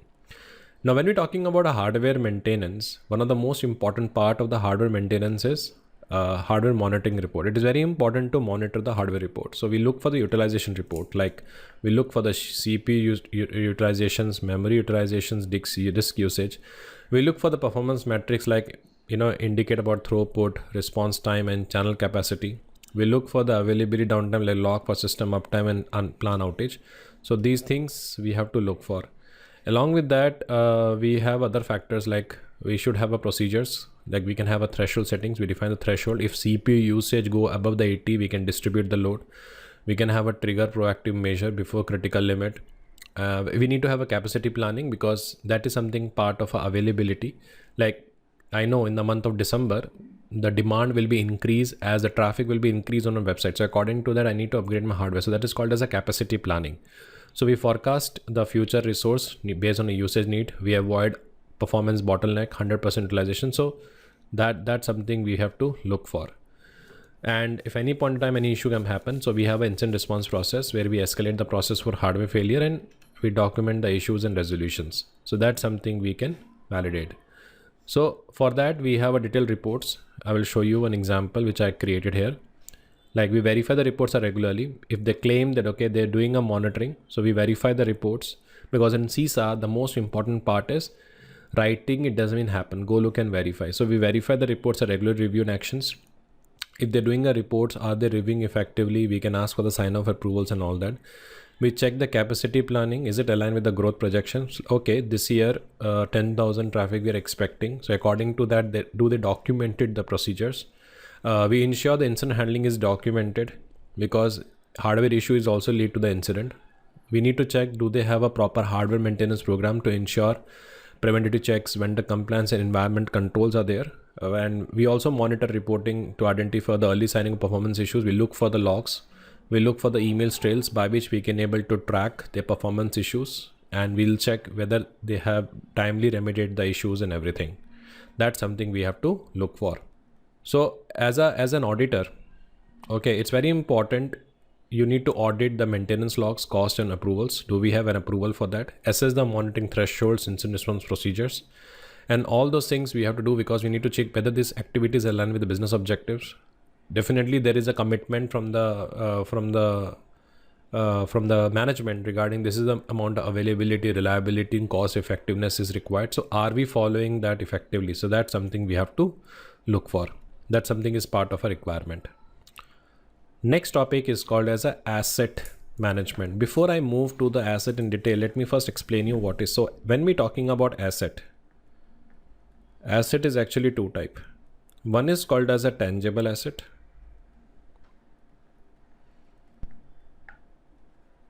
And one is basically called as an intangible asset.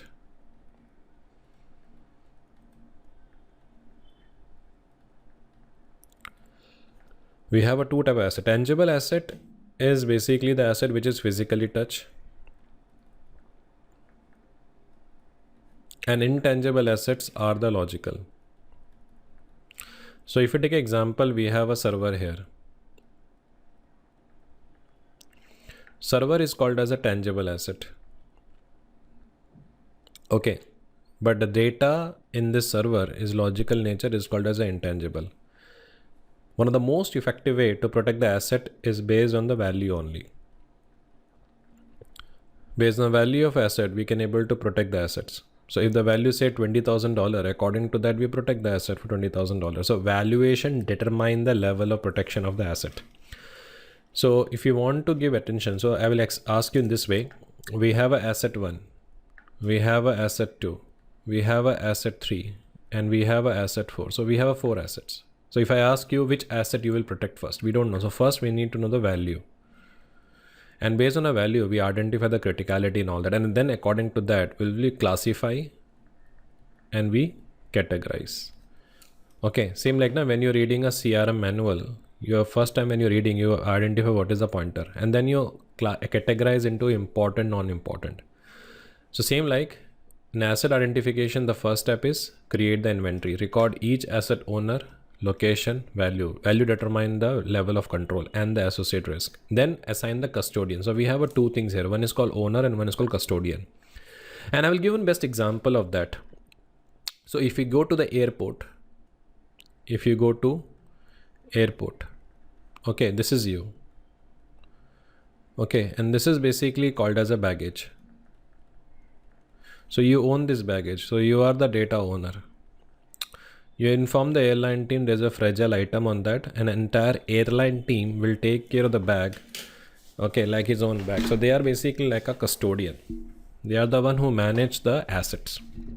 So data owner is the one who own the data, who ultimately answerable for everything, and custodian is the one who manage the asset on behalf of data owner. So we need to assign the custodian or responsible party, and we need to track the asset procurement, deployment, maintenance, and disposal, because every asset have a life cycle. That's something we have to look for. So asset value determine the business impact if asset is compromised.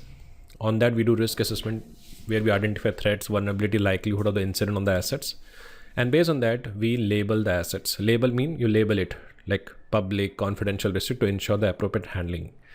Same like, when you see any asset, it's handle with care. So it gives you some kind of alert. Oh, okay, I need to take care of these assets. So that's the reason we need to label the asset, because I know what is the value of my bag. But I will request the airline team to put a fragile sticker on it, so that ground staff will take care of the bag accordingly. So the putting a fragile is a labeling. So as an auditor, we need to verify the existence of complete asset inventory. Do they have asset inventory? Check if asset value and classification reflect the actual business risk. We review the disposal procedure to ensure secure removal of data from a retired asset, and we need to assess the compliance with licensing requirement and software usage policy. That's something we have to look for. Now, next topic is called as a job scheduling. See, today, if you see, AI is also replacing a job scheduling in a very high level term. Let me explain you how. Every day morning, 9 o'clock, we're taking one backup. Hypothetical scenario, okay. Every day morning, 9 a.m., we're taking one backup. And 6 p.m., we're taking a backup. We can schedule it. So instead of depending upon the human, we can have an auto schedule. Every day morning 9 a.m. we take a backup. Every day evening 6 p.m. we take a backup. So first we try to understand which one is uniform, which one is consistent and doesn't require too much effort and all that. There we create a job scheduling. But make sure we should have a correct sequence. First take a backup, move to offsite or whatever. So we need to make sure we should have a correct sequence. We have to see the dependencies. Example, data backup must complete before the next job starts. So dependency is there. And we should also see the error handling. If it's possible to automate, we can do that. Otherwise, we can notify. Make sure we should have a proper security control. I know everything cannot be scheduled automatically. So we have to make sure that what best we can control. So according to that, we can have a validation. So auditor perspectives review the scheduling configuration to ensure critical jobs are prioritized. Okay, verify logs and a report are monitored and escalate properly if they claim to be. And more important, we have to check if scheduling softwares align with the change management incident response process, because if there's a change in the schedules and all that, it need to go through a change management process and incident management process, because sometimes unscheduled will impact the incident. So we have to make sure this job scheduling is integrated with the change management incident response process. That's something we have to look for. So summary is IT asset management ensure proper valuations, classification, lifecycle control of hardware, software, data. Job scheduling automate the routine task, improve the efficiency, reducing error. The biggest reason of introducing a job scheduling is automate the routine task. And as a CISA auditor, you should examine the asset inventories, licensing, compliance, data disposal, job scheduling process for a cost-effective manner. So that's something we will look for. That's a very important part we have. The next topic is called as a and user computing. I need your in a comment box the example of and user computing. See, when I ask me and user computing, it can be my physical desktop, virtual desktop, and mobile computing. How to use physical desktop, how to use virtual desktop, and how to use mobile computing. We have a dedicated policy for that, and that is called as and user computing policies. Okay, how to manage, how to use physical desktop, virtual desktop, and mobile computing. For that, we have a dedicated, okay, and user policy. So and user policies include, or and user computing includes spreadsheet, small database, scripts, which create maintained by non-IT staff. But sometimes what happen, we also promote here is shadow IT. Now, what is shadow IT? So example, now we say you work on this project, I will shadowing you. On paper, it is one, but in reality, there's a two people. So shadow IT refer to IT solutions deployed without official approvals. So that is basically there. So we have to make sure we should able to track it. So we have some risk associated with the end user computing, like data security, privacy, because if any desktop or laptop is unattended, the sensitive data can be exposed. Okay, if any kind of changes are there and happening on individual level, So version control issue will become, so unmanaged updates or conflicting file versions are there. Lack of formal testing is there. Potential error in logics and calculations. So what controls we required is, the first is policy awareness, how to use your end user computing. Educate user on approved tools, data handling practice. Restrict sensitive data usage to authorized individual only. Documentation backup, and more important, monitoring. Monitoring, reporting and all that. So if any kind of a things is happening, audit team may periodically review the critical EUC file for the compliance reason. So that's something we can look for. Overall, you can say. Okay. Now, next topic we basically talk about here is software license issue. Now, when we're talking about software, we have we have three type of softwares. Okay. One is called as a open source, freely modify, redistributed. GNU is a part of that. You don't need to pay for that. Neither you can generate revenue. Second is called freeware. Freeware is no cost to use, but source code is not necessarily available. Example, Adobe Acrobat Reader. But when it comes to the third one, called as a paid software. Paid softwares are basically sometimes depend on per CPU, like, license based on number of processor. And second is called as a per seat, license by number of named user. Today, if you're talking about SaaS based, it is based on the per user. Example, I subscribe to Office 365. They have created my account and there's a license for that. So when I say per CPU, mean this is my laptop. It running 3 CPU, 1, 2, 3. So according to that, we have a software. Okay. And per seat is basically mean we have a device. It doesn't matter how many users, but this license is valid for the per system. So that is basically called as a number of per seat basis.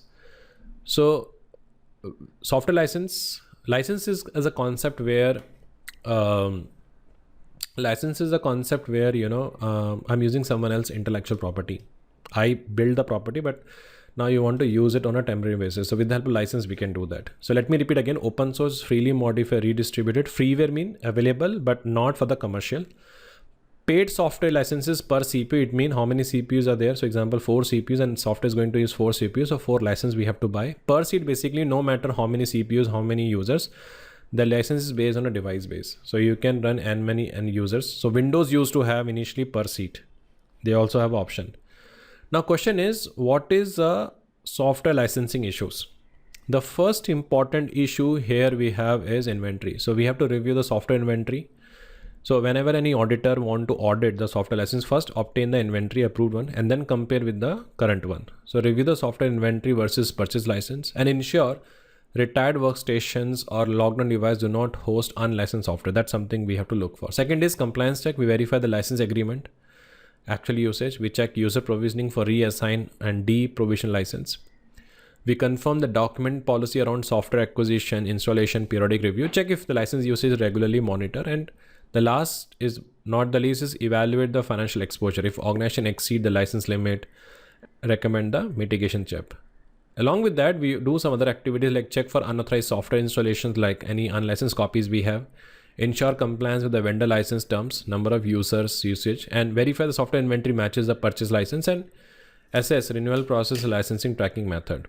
That's something we will look for. So according to that, we can avoid the audit and legal troubles. And that's a best practice we have. Okay, so next is called as a capacity management. See, it's very important for you to know the basics of capacity management. Capacity management is we are planning something in advance. Like example, like I have a server which currently handle the need of 7,000 traffic. I'm forecasting that, okay, if tomorrow we scale up the business, there is a possibility it can go up to 9,000. So according to that, I need to have a adequate hardware support. So capacity management ensure the computing resources are available and used to efficiently meet the current and future business need. That something is part of a capacity management. Okay, so in this section, we have a key element like we analyze the current usage, like forecast growth and all that. We optimizing the existing resources like performance, adjustment, load balancing. We also seize the opportunities what we have, and according to that we match the application requirement, like look for the transactions, volume, user concurrency, and resource capacity. I repeat again, the first step is we analyzing, we assess the current usage like forecast growth. We optimize the existing resources. We determine the additional upgrade hardware, and We match the application requirement based on the transaction volumes, user concurrency, and with the resource supply. And that is something is part of our capacity management. So as a CISA auditor, we need to check the capacity plan. Is it aligned with the business forecast? Like seasonal spike they are expecting. Second is we review the monitoring reports, what they have documented and what is delivered. We assess if organization has a scalable solutions like cloud virtualization, because that help them to escalate the things and all that. And verify the capacity planning is a continuous process to avoid the performance bottleneck. So these things we will look for. The next thing is called as a problem management and incident management. See, the ultimate goal of incident management, okay, is to reduce the impact.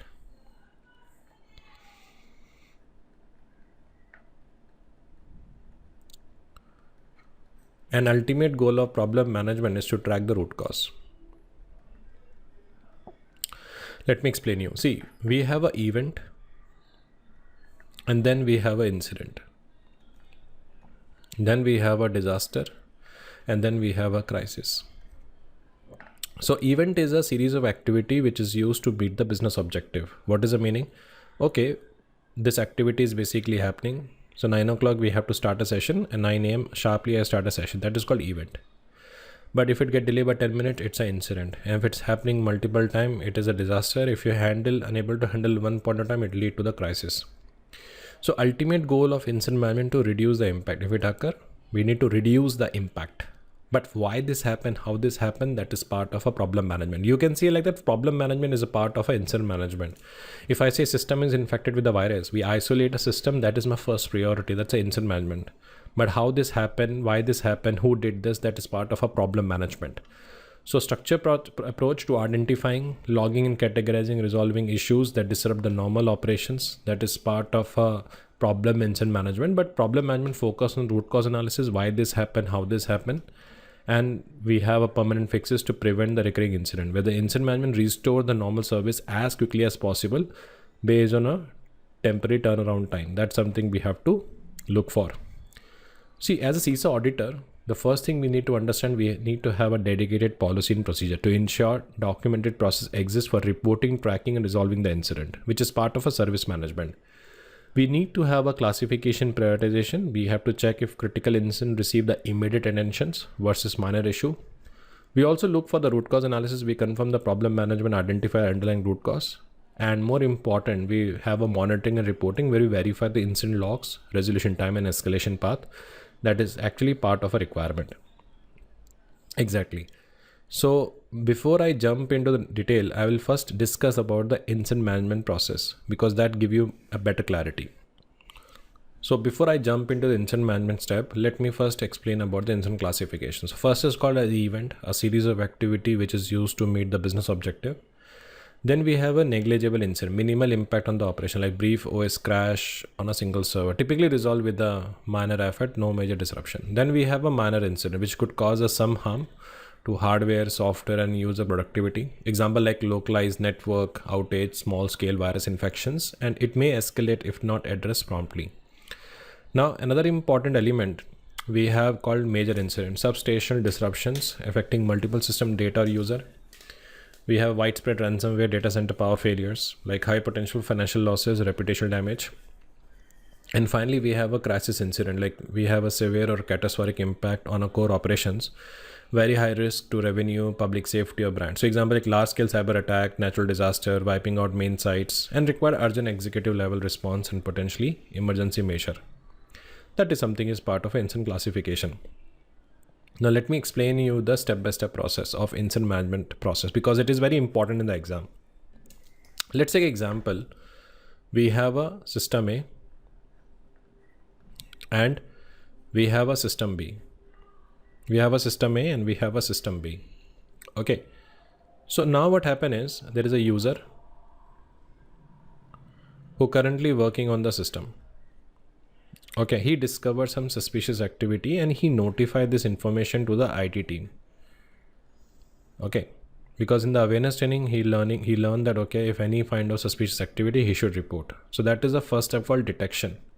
detect the monitor systems alerts, and it can be done with the help of SIEM, IDS or IPS. SIEM stand for Security Information Event Management, and IDS IPS stand for Intrusion Detection Prevention, Intrusion Prevention System. In my previous domain, I have covered that. So first step is detect the virus, or detect or monitor the system and alerts. Second is, if the first thing is that when we receive a ticket as an IT team, we need to confirm it's a true incident or false incident. And then based on that, we'll move to the next step called containment, where we isolate a system immediately from the network. Okay, that is basically called as a containment. Third, we remove the virus from the system. We remove the vulnerability from the system, and we restore from backup. And then we restore the system back to the production. And finally, we analyze the root cause why this happened and update the procedure and implement the preventative measure. In layman term, you can say system was infected with the virus. Okay. System is infected with the virus. User discovers some suspicious activity. He report immediately that. So IT team receive the ticket, and according to they will validate. That's the first step, detection. Once it confirm it's a true incident, isolate a system immediately because I want to prevent the further damage. That's called containment. Then we remove the virus from the system, clean installation and all that. That's called eradication.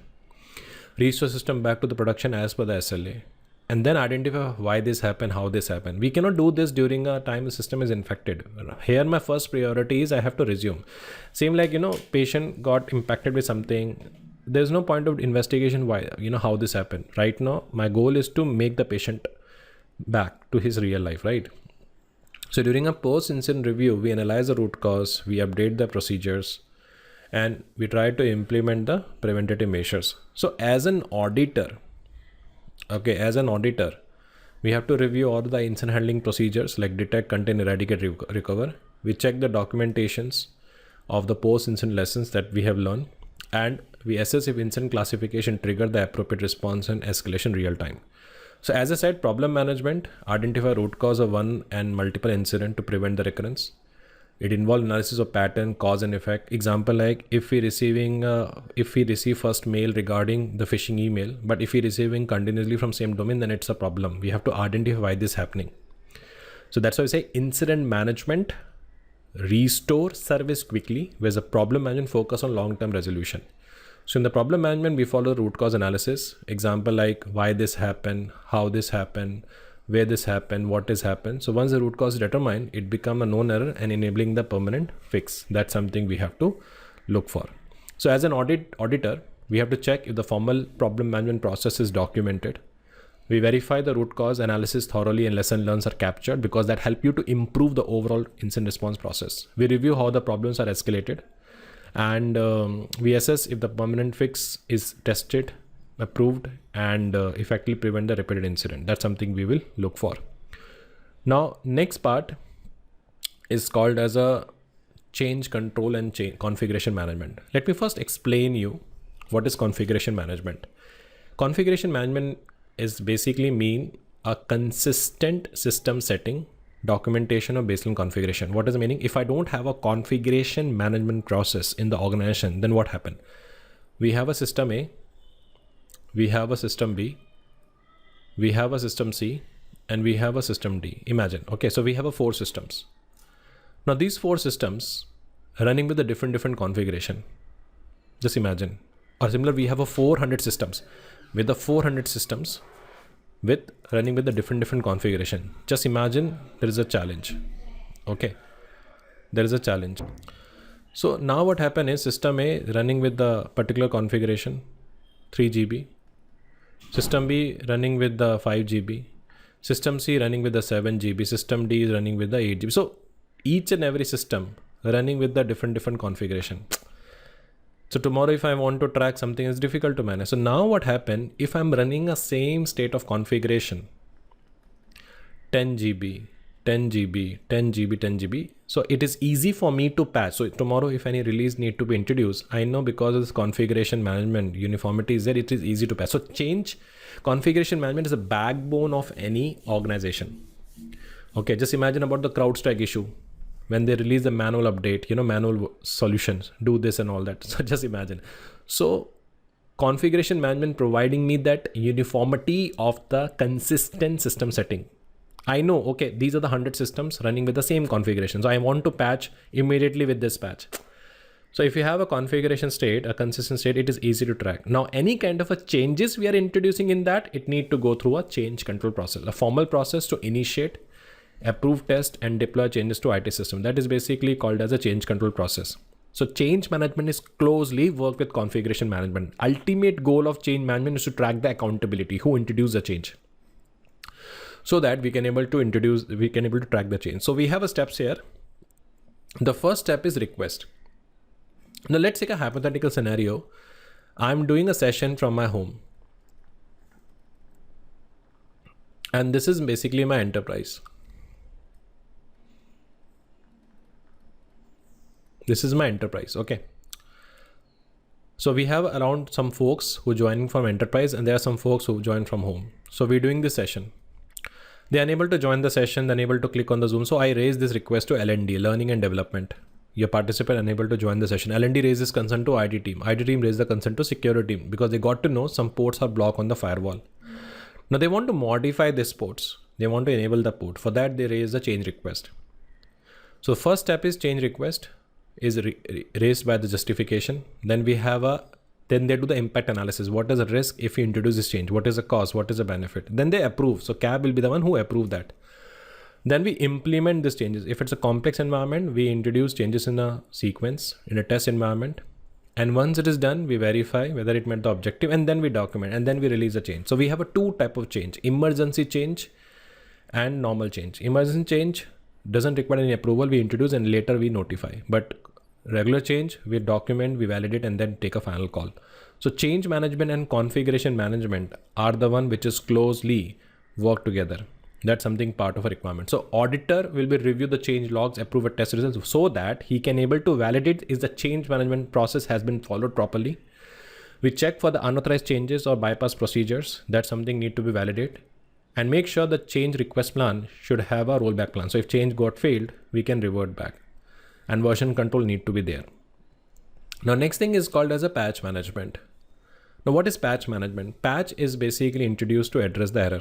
Now just imagine we have a system A, we have a system B, we have a system C, and we have a system D. Similar, we have 100 systems. Will you let them to directly connect with the vendor websites to download the update from the vendor sites? No, right? So what happen is we introduce here a patch management process. So there is a patch management server we have. So patch is basically mean it address the error which is discovered in the application or operating system to rectify the error by introducing some solutions. And this is a solution introduced by the vendor. So now what happened? There is a Microsoft, there is a Red Hat, there is a Cisco, there's a Juniper. They're introducing them patches which we keep in a one server. And then we manually check the need of the patch in all the system. We done the vulnerability management tool. We analyze the need of the systems. And then we decided, okay, we need to deploy the patch. But before that, we first monitor the vendor bulletins, threat intel, download the patch, we test the patch in a test environment. And if it's a complex, we deploy in a phases. And then we verify. We confirm the successful installations and everything. That something is part of a requirement. Okay, that something is a part of a requirement. Now here, check patch policies, frequency, documentation of critical versus non-critical patches. Assess if emergency patches are handled with proper risk assessment, and we need to verify logs to ensure all systems are up to date and consistent with the baseline configuration. That something is part of a requirement. Check if patch policies, frequency, documentation for critical versus non-critical. We assess if emergency patches are handled with proper risk assessment, and we verify the logs to ensure all systems are up to date and consistent with the baseline configuration. That something is there. So patch management is closely work with release management, because patch management analyze what patch need to be deployed, and with the help of release management, we release those patches by following a change management in the enterprise. So release management is all about organize a bundle of changes like patches, new features, enhancement into the recycle. So we have a three type of release. One is called major release, large scale changes, possibly include a new module. Minor release, smaller improvement, and emergency release mean urgent fix or patch addressing the critical security issues. So when you're planning the release management, the first step is planning and coordination, where we align with the business schedules, user readiness, change freezing window we have. Okay. Then, because when you're releasing the patch and all that, some patch demand downtime. So planning and coordination is very important. So you align with the business schedules, we look for the readiness, and there's a concept called change freeze window. It means peak holiday seasons. Then we define the roles and responsibility, who deploy, who release this patch and all that. And then we notify the respective party. That something is part of the need. Okay, that something is part of a need. So always remember one thing, that all these processes are correlated. Okay, before I jump into this, so first is patch management. Focus on updating software to fix vulnerabilities, improve performance. Then we introduce release management. With the help of release management, we need to ensure the new software version delivers smoothly. Before you deliver, you have to follow change management, where manage the changes and everything. And then outcome is maintain the system integrity, which is called configuration management. Hope it is clear to everyone. So this is the sequence we follow. Okay, so first is patch. We decided we need to deploy the patch. And then through the release management, we release the patch. But before that, we check, is this has been documented or not? And then according to that, we configure the thing. So that's why coming back here. Give me a second. So that's why we say here is we have a major release, like large scale changes. Minor release is small improvement. Emergency, like this is a security flaw and all that, we need to release a patch for that. So as an auditor, we need to evaluate the release documentation. Does it include the scope, risk assessment, rollback plan? But most important thing, before we check anything, we check whether plan is complete, review and approved. We confirm the new release passed the testing and user acceptance criteria. We check for the validation and check for the post-release review to capture the lesson learned. That's something part of a requirement.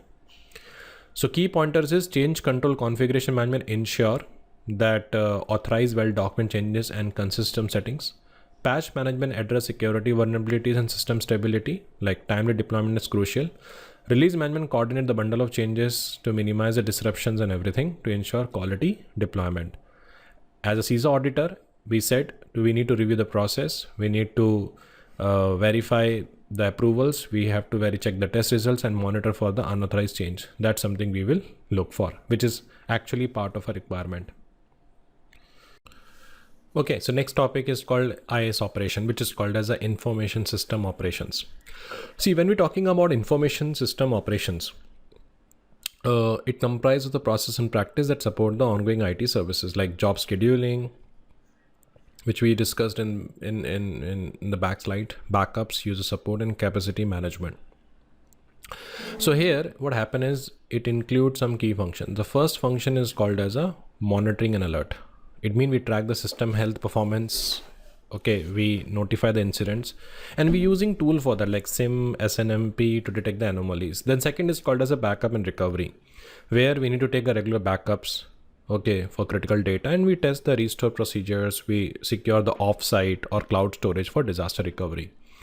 The third is called as a user support, where we have a help desk for issuing loggings and ticket resolution. We look for the escalation procedures to problem management if needed. And finally, we have access management. We are providing and revoking user access according to the least privilege. Least privilege basically means necessary right has been assigned to the user to perform the duty. And along with that, we have a periodic access review to ensure the compliance and everything. Let's say example, there is a guy who joined the company and after 6 months he left.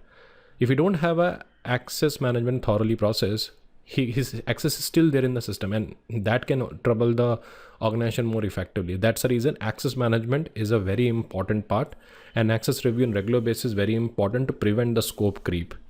That's something we will look for. And how you audit that? So let's say example, they're saying that this guy left the company.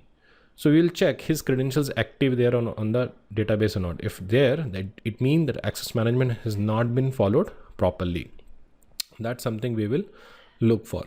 And when we're talking about the operation review, we evaluate the efficiency, effectiveness, and adherence to the procedures. Okay, so there will be some questions to be considered, like is the process documented? Is a user access restricted to a legitimate business need? Do we have a backup and restore which align with the RP and RTO? That I'm going to discuss in the further slide. What is RP, RTO? We have a dedicated topic on business resilience. But for your knowledge, RPO stands for recovery point objective and RTO stands for recovery time objective. And do we have any process to be review and update operational manuals? Other things we have to check is we have observations. We assess the practical implementation of policies. We inspect access active user accounts, especially for privilege, to audit their access control check. We review logs to confirm successful backup. We ensure all operation manuals are current, aligned with the change management, and we look for the metrics such as uptime report, incident resolution times, SLAs, and everything. That's something we will validate. Now, next topic is called as an operational logs. So we have a different type of logs. Now, what is logs? Logs capture the activities which help me to troubleshoot, resolve, and everything. So we have a different type of logs. Like we have a change logs, which track the modification to applications, files, or configuration, and it helpful for the root cause analysis of post incident. You can say changes and all that. Then we have availability logs, which record the uptime and downtime for system or application, which is used to measure the service reliability against the SLA. Then we have a security log. Security logs capture the access attempts, firewall alerts, malware detections, all your security activity captured in the security log. In layman term, if user type 3-time wrong password, a user type 4-time wrong password, that is captured in the security logs. User try to access some files and folder of different users, that also captured in the security log. So from a security activity point of view, these logs are very important. Then we have a system logs. When system is boot, application failure, all those things are basically captured in the system logs. That is another important part we have. Okay.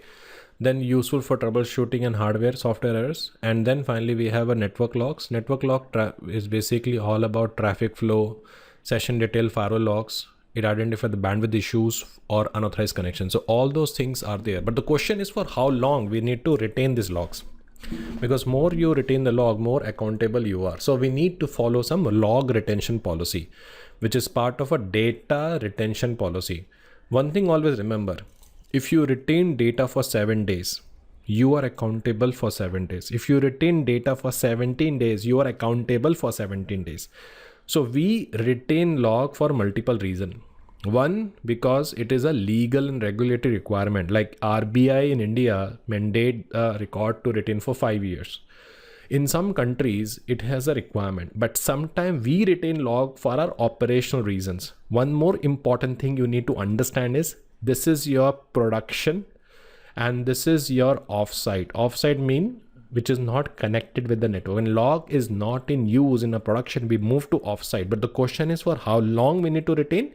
We need to create a log retention policy which defines how long the logs are stored on compliance or business need, which involved about secure storage, warm drives, and encrypted backup. It means write only, read once.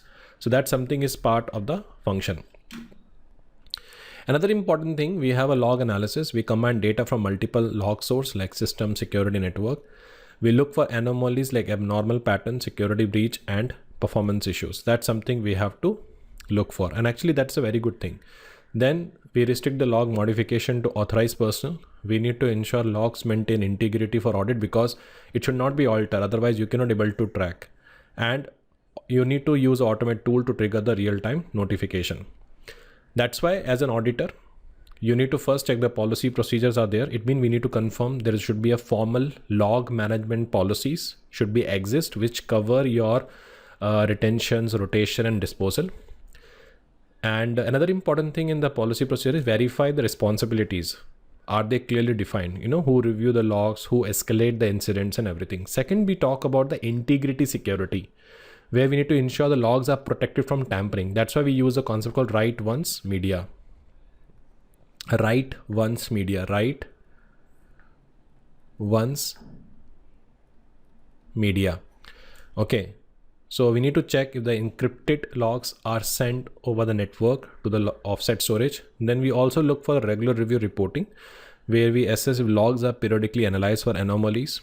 We review the alert thresholds, incident response process, and finally we have a compliance risk, where we validate the log retention meet the regulatory requirement, which evaluate if the critical events such as security alert, system change are promptly escalated. So that's something we will look for. That is the reason we introduce a new concept called log management process. Log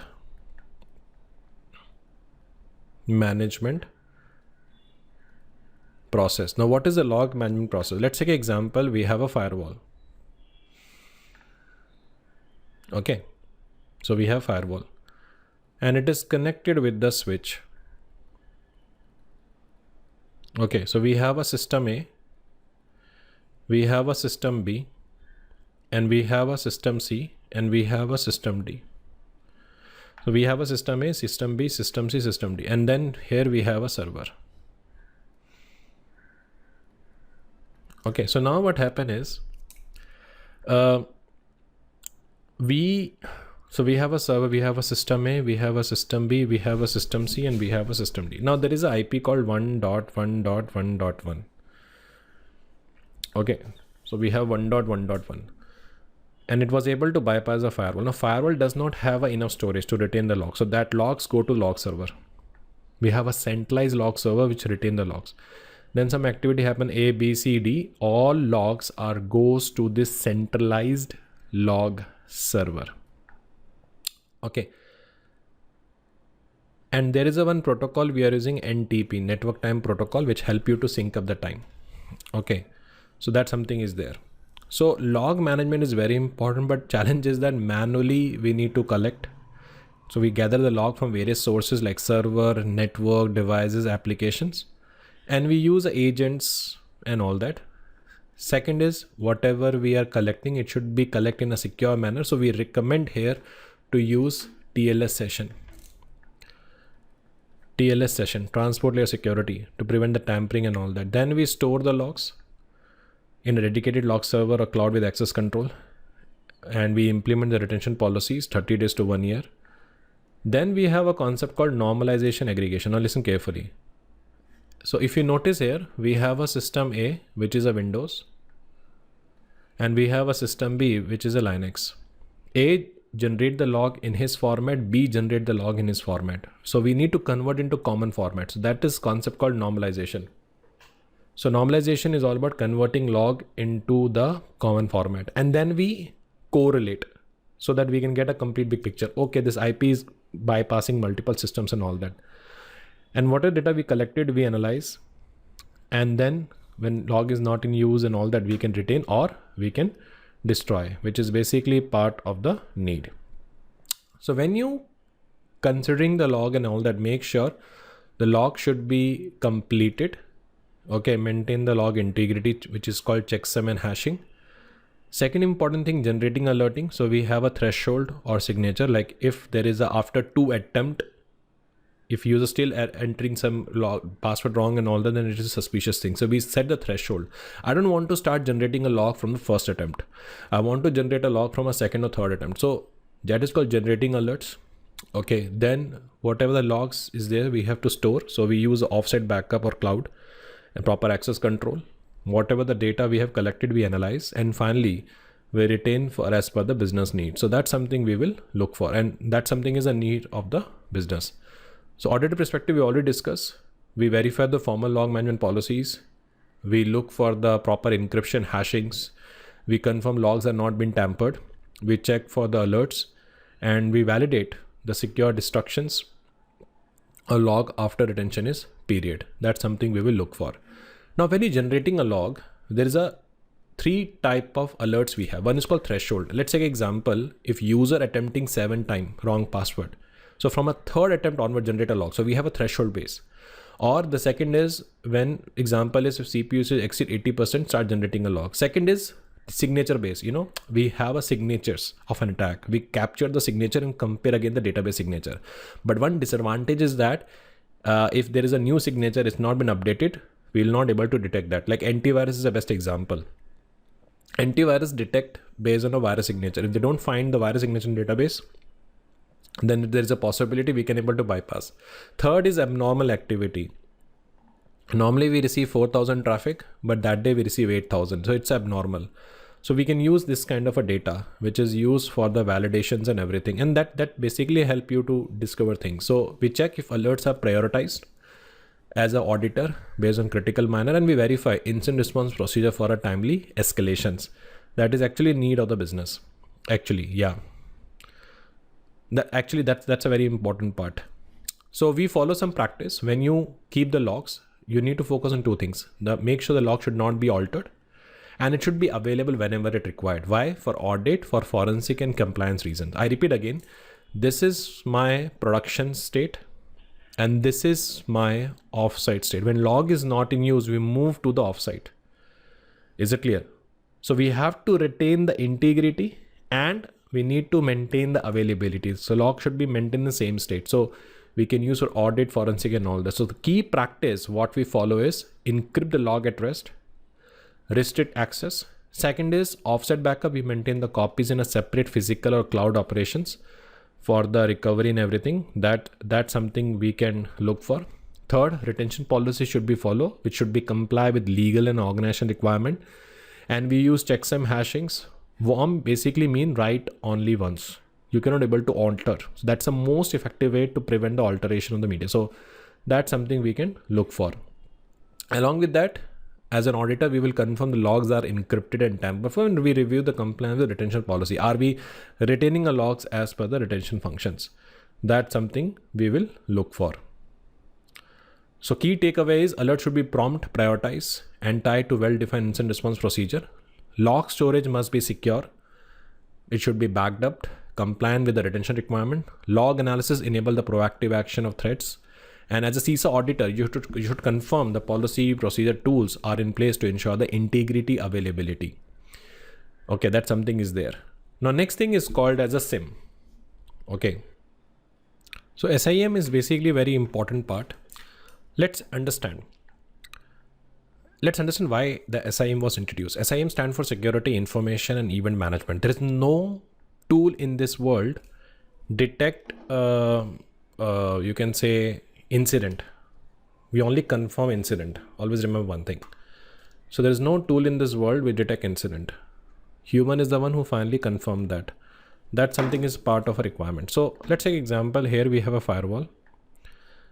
We connected with the switch. We have a system A, we have a system B, and we have a system C. So we have a system A, we have a system B, and we have a system C. And here we have a traditional log management server and one other server called as a syslog. Okay. So now what happened? There is a IP 1.1.1.1 able to bypass the firewall. That information recorded in log server because this firewall does not have a capability to store the logs. And then from there it go to system A, B, C. So A pull the logs, B logs get pulled, C logs get pulled. Fine. Problem is that manually we need to normalize. Manually we need to convert. Manually we need to aggregate. Manually we need to correlate. So to automate this activity plus data analytics, all these functions we club together, and that is called as a SIM, SIEM, Security Information Event Management. So it aggregate the log from multiple source, convert into common format so that we can able to correlate. Okay, 1.1 bypass firewall at 1.10. Then from there it went to A at 115, then 116, 117. So all those things we can able to correlate, and then we generate alert for suspicious activity, enabling the real-time response. That's something we basically take the function. Now here, benefit of SIM is centralizing log collection management, advanced correlation, and we are using for historical analysis. So auditor perspective is evaluate the SIM configuration, which is called correlation rule retention settings. We assess if SIM alerts are actioned promptly and documented, and check if SIM meet the compliance requirement. That something is a part of our requirement. Okay, so we evaluate SIM configuration for the correlation rules. We assess if SIM alerts are actioned promptly and documented, and check if SIM meet the compliance requirement. Next is called as a IT governance and management.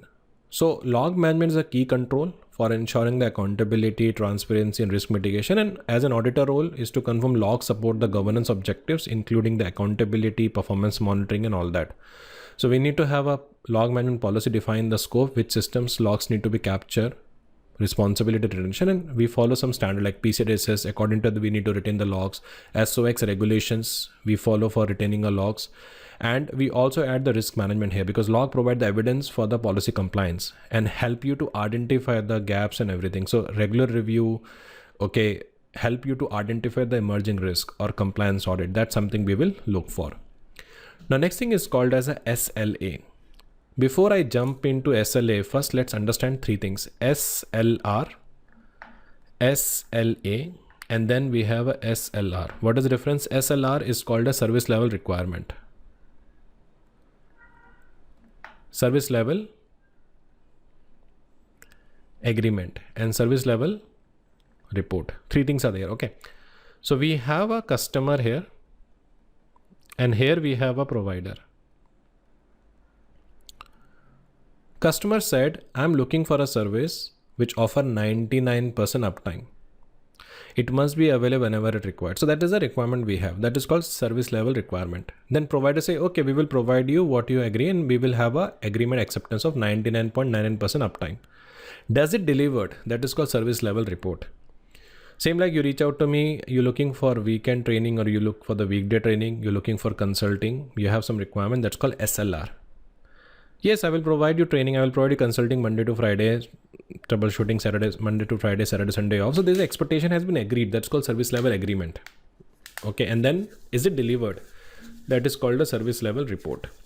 So service description, we have to define first, like scope, email service, ERP, and we specify the functions and models to be covered. Then we introduce the metrics.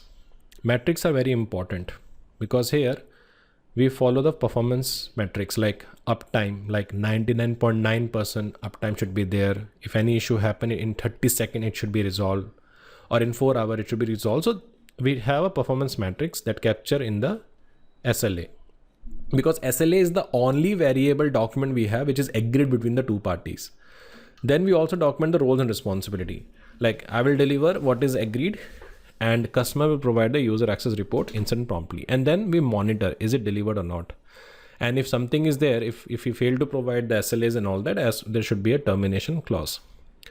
So make sure when you're documenting SLA, the biggest challenge is scope creep. Scope creep. It means I already told you we will provide you Monday to Friday support, but you're expecting Saturday, Sunday after documenting SLA. So that's called scope creep. So we need to, if you have any kind of a request additional, it lead to misunderstanding. So here the auditor has to check, is the changes follow the formal change management process.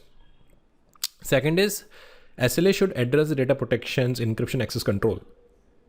So auditor basically check to verify sensitive data is handled per regulatory and compliance standard. We have a tools to measure uptime, response time, and incident resolution. So we need to confirm the monitoring reports are accurately and timely defined, and incident and problem handling need to be followed. So here we need to clearly process for loggings, escalation, resolution, and we have a root cause for documentation, SLAs, and follow-up analysis. So that's something auditor should look for, which basically provide the visibility. Actually, these are the basic steps that need to be followed. Yeah. So what is an auditor? So we first review the SLA documentations. We validate the service descriptions, performance metrics, and roles. We check for the penalties for credit loss clauses if SLAs are unmet. We also call this as a compliance breach and everything. And then we also assess the compliance risk. We ensure legal regulatory requirements are included, verify security control. We monitor the SLA performance to confirm the regular reporting. And finally, we look for the governance escalations to review if SLA occur periodically to update terms and metrics. So these things we will basically verify and validate. So next part is called as a business resilience. So business resilience is the second part of domain 4 we have. If you see 37 or 39 questions approx from the domain 4, 15, 18 or 20 question you can expect from this part, because it talk about how to continue business in the case of disaster. Resilience is basically mean able to handle the downtime and continue service in the case of disaster. That is called business resilience. So organization have ability to adapt to disruptions and maintain the continuous operation. In a very layman term, I can explain, you are studying in your house. In the case of power failure, there is a UPS which sustain your continuity of the study. If you don't have a UPS, then what happens? Power failure, you have to come out from a house and you have to study outside. But because there was a power failure, because you have a UPS, you can continue your study. That is called resiliency of your parent strategy, to make sure you should steady continuously. So the key component here for business resiliency is DRP, redundant infrastructure, and ongoing risk assessment to identify vulnerabilities on a regular basis. So auditor perspective here is to verify if critical business function have been documented, the recovery procedures, and we check for the resilience testing, failover exercise, and plan update. And that's something we want to discuss now. So when it comes to the business resilience, we actually have a two major plan here: business continuity plan and disaster recovery plan. In layman term, you can say BCP talk about big picture. It talk about big picture, ensure business survive. Disaster recovery talk about only IT specific. How to recover the IT, how to restore the system. That is why DRP is a part of BCP. So BCP talk about how to maintain the continuity of the people, process, and technology, but how to restore the technology in the case of disaster, that's called as a DRP. So BCP include DRP, but DRP is just one part of BCP. We have a multiple plan actually. We don't have a time to discuss, but let me give an example. So here what happened is, this is my office, which is in Hyderabad, head office. And we have a branch office in Delhi. And we also have a spare office in Hyderabad. So there is a called as a continuity plan. So Hyderabad has a 4 server which support all the operation. And there is a power failure that 4 server move to the 2 server load capacity of this site. So we have a spare capacity servers where the 2 support functions are there. But definitely when the 4 server load shift to 2 server, you can imagine. But we have discovered that downtime it take more time.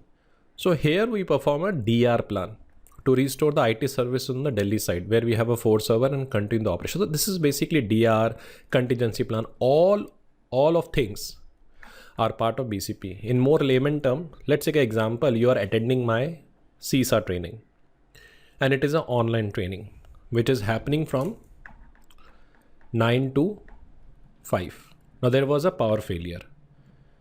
Thankfully, I have a UPS by which I can continue, but I discovered the power failure will take more time. So around 1 o'clock, I call my friend and I say, there's a power there or not? He said, yes, power is there. So I went to my friend's house and from there I took the session. So all those things part of a strategy.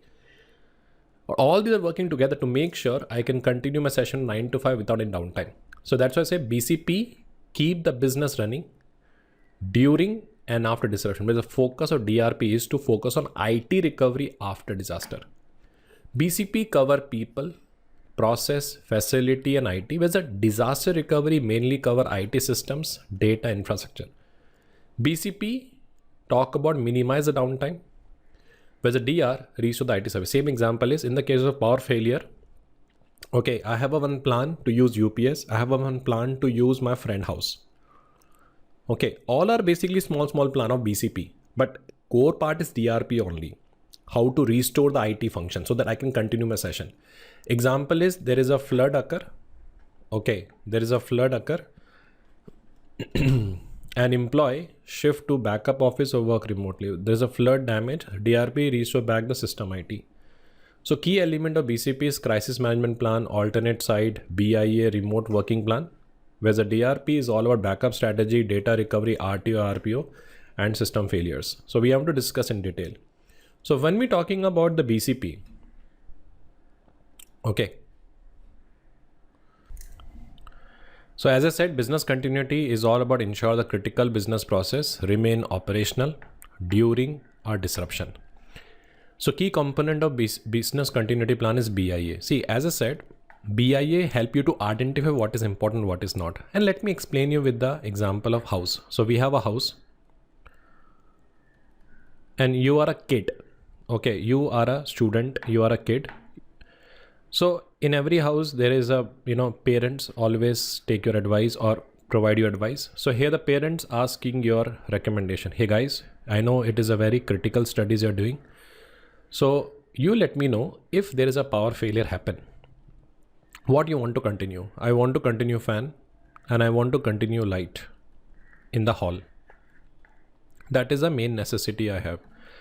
So once we get the clarity, because it's not necessary to run the fridge, it is not necessary to run the TV, but in the case of power failure, fan or light should be run. So BIA help you to prioritize what is important, what is not. Based on this advice, the parents went to market and buy UPS with that capacity. See, I can buy that UPS also, which can provide capacity to handle the AC also, but here the need is not AC. The need according to budget and the need of study is basic fan and light should be there in the hall. So in the case of disaster, it should be run. So this is basically the example of BIA. Okay, study is a critical business process. And to support that, we need a power in the hall, which is called fan power should be there, a light should be there. So here the parent doing a BIA to identify which thing is important for me, critical studies of the kids, and according to their priority. So BIA basically help you to prioritize what is important, what is not. Because in the case of disaster, I cannot move everything. I cannot restore everything. So BIA identify critical functions and recovery priority. And it is start with first identifying risk, identify threat, identify vulnerability. Then we define the RTO, RPO, and then we talk about the testing of functions. Okay, and we're going to discuss each and everything in detail. Don't worry. So auditor perspective is review the BCP documentation. Why? Check for the completeness. Scope should be complete, role should be complete, responsibility should be complete. We assess the LAN with the BIA finding, like BI talk about this is important. Is it the BCP create based on a BI and all? And if check, BCP plan is tested. So we're going to discuss in the further slide, we have a different type of plan to be tested, or we have a different type of test to be done. So all those things is part of the need. Actually, this is not testable, but you really need to understand how it works, because in CISA, if you don't understand how it works, it's difficult for you to where it works. Okay. So in the BIA, in BCP, the first step is we create a policy. Any kind of a system you want to introduce, first you create a policy. Policy is the foundation for any governance. The second step is called BIA. BIA basically help you to prioritize what is important, what is not. Let's take example. I am a BCP coordinator. And you are the business owner. So you are the business owner. So we have business owner 1, business owner 2, and business owner 3. Business owner 1 handle the financial application. Business owner 2 handle the enterprise application, and business owner 3 handle the service application. So I had a meeting with them, understand how critical is the business process. They said, Prabh, we cannot bear any downtime. Business owner 1 said, I cannot bear any downtime. Business owner 2 said, I cannot bear any downtime. Business owner 3 also said, I cannot bear any downtime. Okay, fine. So first step is we determine the business process and we identify the outage. So I'm creating my assumption. There is a threat that if there is a power failure and server is down, the business 1 might suffer a loss for 1 hour. And the cost of 1 hour loss is $1,000. If power failure happen in the business 2, $500 loss is there, $600 loss is. So this is something we identify threat, we identify vulnerability. Okay. So it is just an assumption. And based on that, so BIA helped me to prioritize, okay boss, business 1 need to be recovered first, because it has a 1 hour downtime maximum. Business 2 need to restore second, business owner 3 need to be recovered. So here BIA helped me to prioritize what to restore first and what to restore next. Based on that, I come up with the contingency strategy. I implement some controls and I also come with the contingency strategy for a business 1. This is the strategy for business 2. This is the strategy. This is how we can able to continue the operation. And we develop the plan, we test the plan, and we update the plan. So the most important part here is we have to create a BIA. So BIA help you to identify what critical process we have, what dependency we have, and what is the impact on the disruption. Actually, here we have a 3 metrics. One is called as a MTD, which is stand for maximum tolerable downtime. Maximum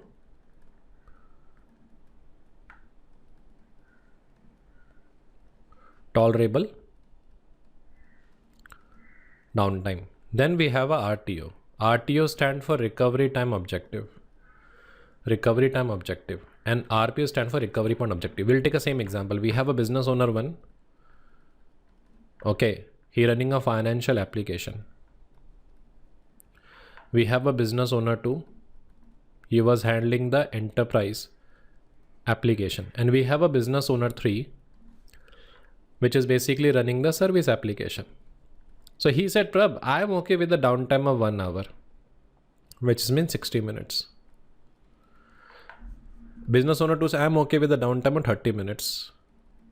And business owner 3 said, I'm okay with the downtime of 40 minutes. Make sure it should be restored before that. So this is something we document the SLA, and this become the MTD, maximum tolerable downtime. It means they can maximum face the downtime of this minute. Okay. Now based on that, we set the RTO, recovery time objective, the time it take to restore service. So I know in 60 minutes they can bear the downtime, but before that I have to restore. That's why here I mentioned RTO is maximum allowable downtime, and that's something created based on MTD. So that is called as a maximum downtime before the operation must be restored, and it tied to the criticality of the system process. So lower the RTO mean more robust is a DR solution. So if you say 60 minutes, if you say 30 minutes, according to that, if you only wait for 30-minute downtime, according to that we need to pay. Same like Uber. So if you're looking for a cab in 50 minutes, this is the cost. If you're looking for the cab in 10 minutes, this is the cost. So definitely higher cost you have to pay for less waiting period. So here why I mentioned, because I club this. So MTD is something we communicate with the business owner, because by end of the day, he's the one who approve budget. When he say, I'm okay with the downtime 60 minutes, make sure it should not exceed by 61. So 59 minutes become my RTO to make sure it should not go beyond that. And I will give you one best example is one day, what happened is my wife came back from office and she said, Prabh, I will be there in 1 hour 30 minutes. Make sure make a palak paneer. So that 1 hour 30 minutes, my MTD, because if it exceed by 1 hour 31, it will be a big impact on me. So I check Zomato, I check Swiggy, a food aggregator app, and I saw palak paneer can be delivered in 30 minutes. So that 30 minutes was a RTO for me.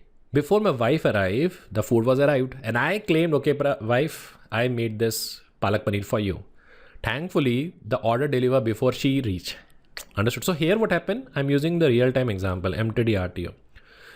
So RTO is all about the acceptable downtime, and or you can say the time it take to restore the services, and it should be not exceed the MTD. The next important thing, we talk about the RPO, recovery point objective. It means the acceptable data loss in the case of disaster. Let's take an example. This is my server. 7 a.m. I started the server. It worked perfectly well till 9 a.m.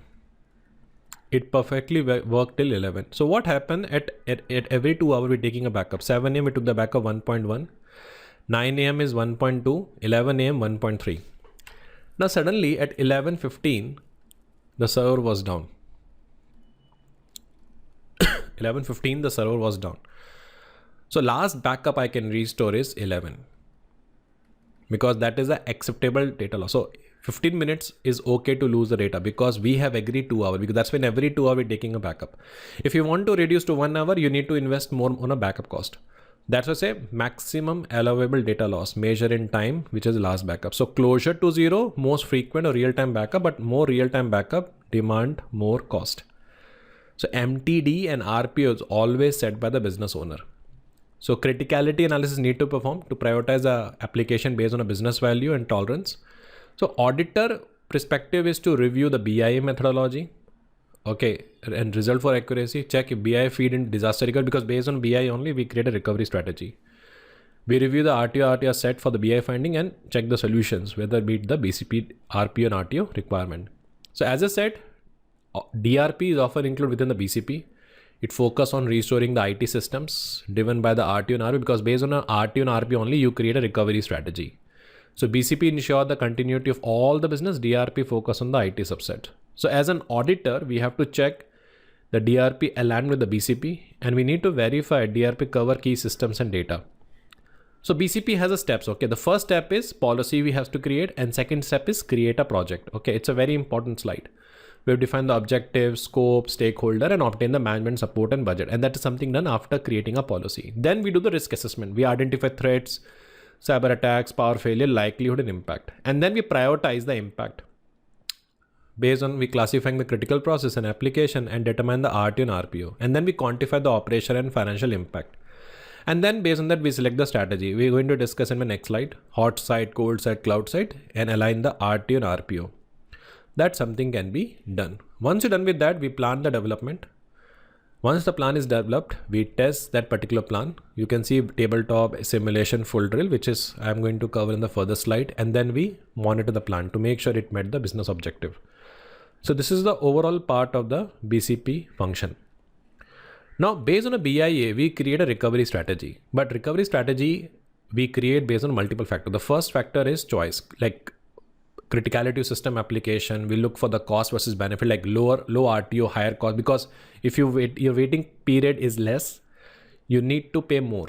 And we also need to see the technology requirement. Second is possible strategy. We can go for offsite. It means external side where we keep the backups. We also need to look for the data replication real time or near real time. Okay, high availability, active clusterings and all that. And we look for the contract, like we can use a cloud provider to use as a site. So when I say real time, mean whatever update happening on site 1, immediately it happens on site 2. Near real time, mean it has some delay.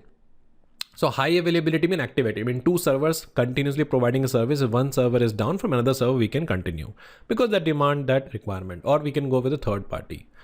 So what auditor has to check here is auditor verify the chosen strategy match the RTO, RPO and budget constraint, and check the plan implementation detail, who execute everything has been approved.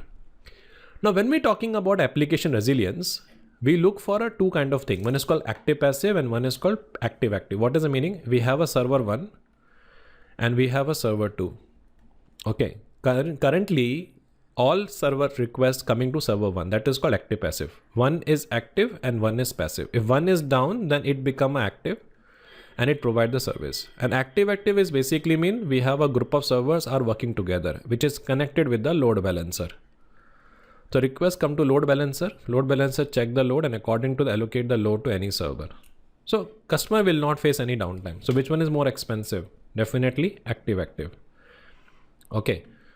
So we also have a geographical redundancy. If one server, one setup we have in one country, another setup in other countries, and this is something you can see in the cloud scenarios. And if you're looking for the high availability architecture, use load balancer, redundant network path, and mirror storage. So summary is that business resilience depend on well-defined DRP plan, which identify critical process, BI identify critical process, which set the RTO, RPO and guide the resource allocations. Criticality classification ensure the prioritization of system based on a business impact.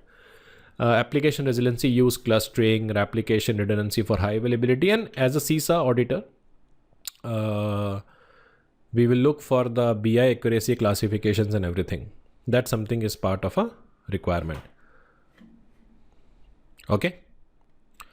Now next important thing, we look for the telecom network, because see, if I have a site 1 here and site 2 is basically in different location that is already connected with the internet. Internet is basically built on telecom and all that. So telecom resiliency is also required. Even you have a both side, but there's no strong internet connections, we cannot able to move things. So telecom resiliency is required. So here we have a multiple communication path or backup line. So if one line is down, we can use another, like single cable or alternate routing to handle any kind of an outage that we look for. Second important thing we look for is called as a alternate routing. So alternate routing is basically when one routing protocol is down or one path is down, we can use another one. If organization trigger a backup circuit on detection of primary failure, that is possible. We have physical separation cable. If one cable is down, we can use another cables. We can use satellite links. In the satellite links we use in the case of remote area disaster scenario, like area is complete damage, there's no link. So with the help of satellite links, we transfer the data.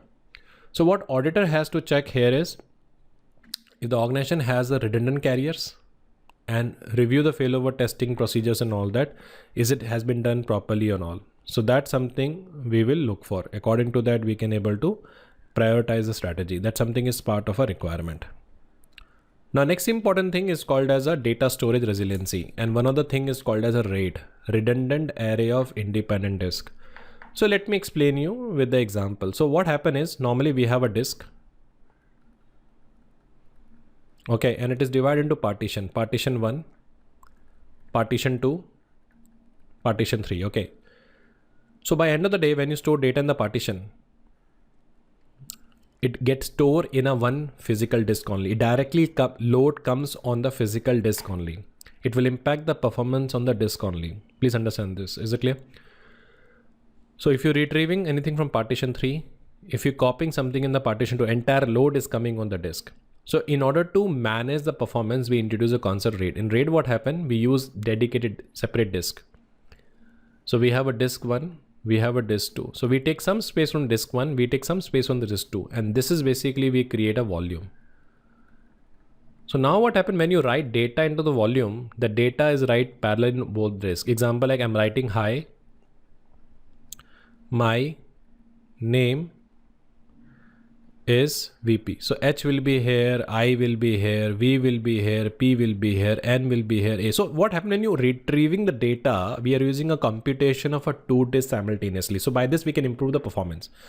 So RAID was introduced to improve your read and write performance with the help of striping.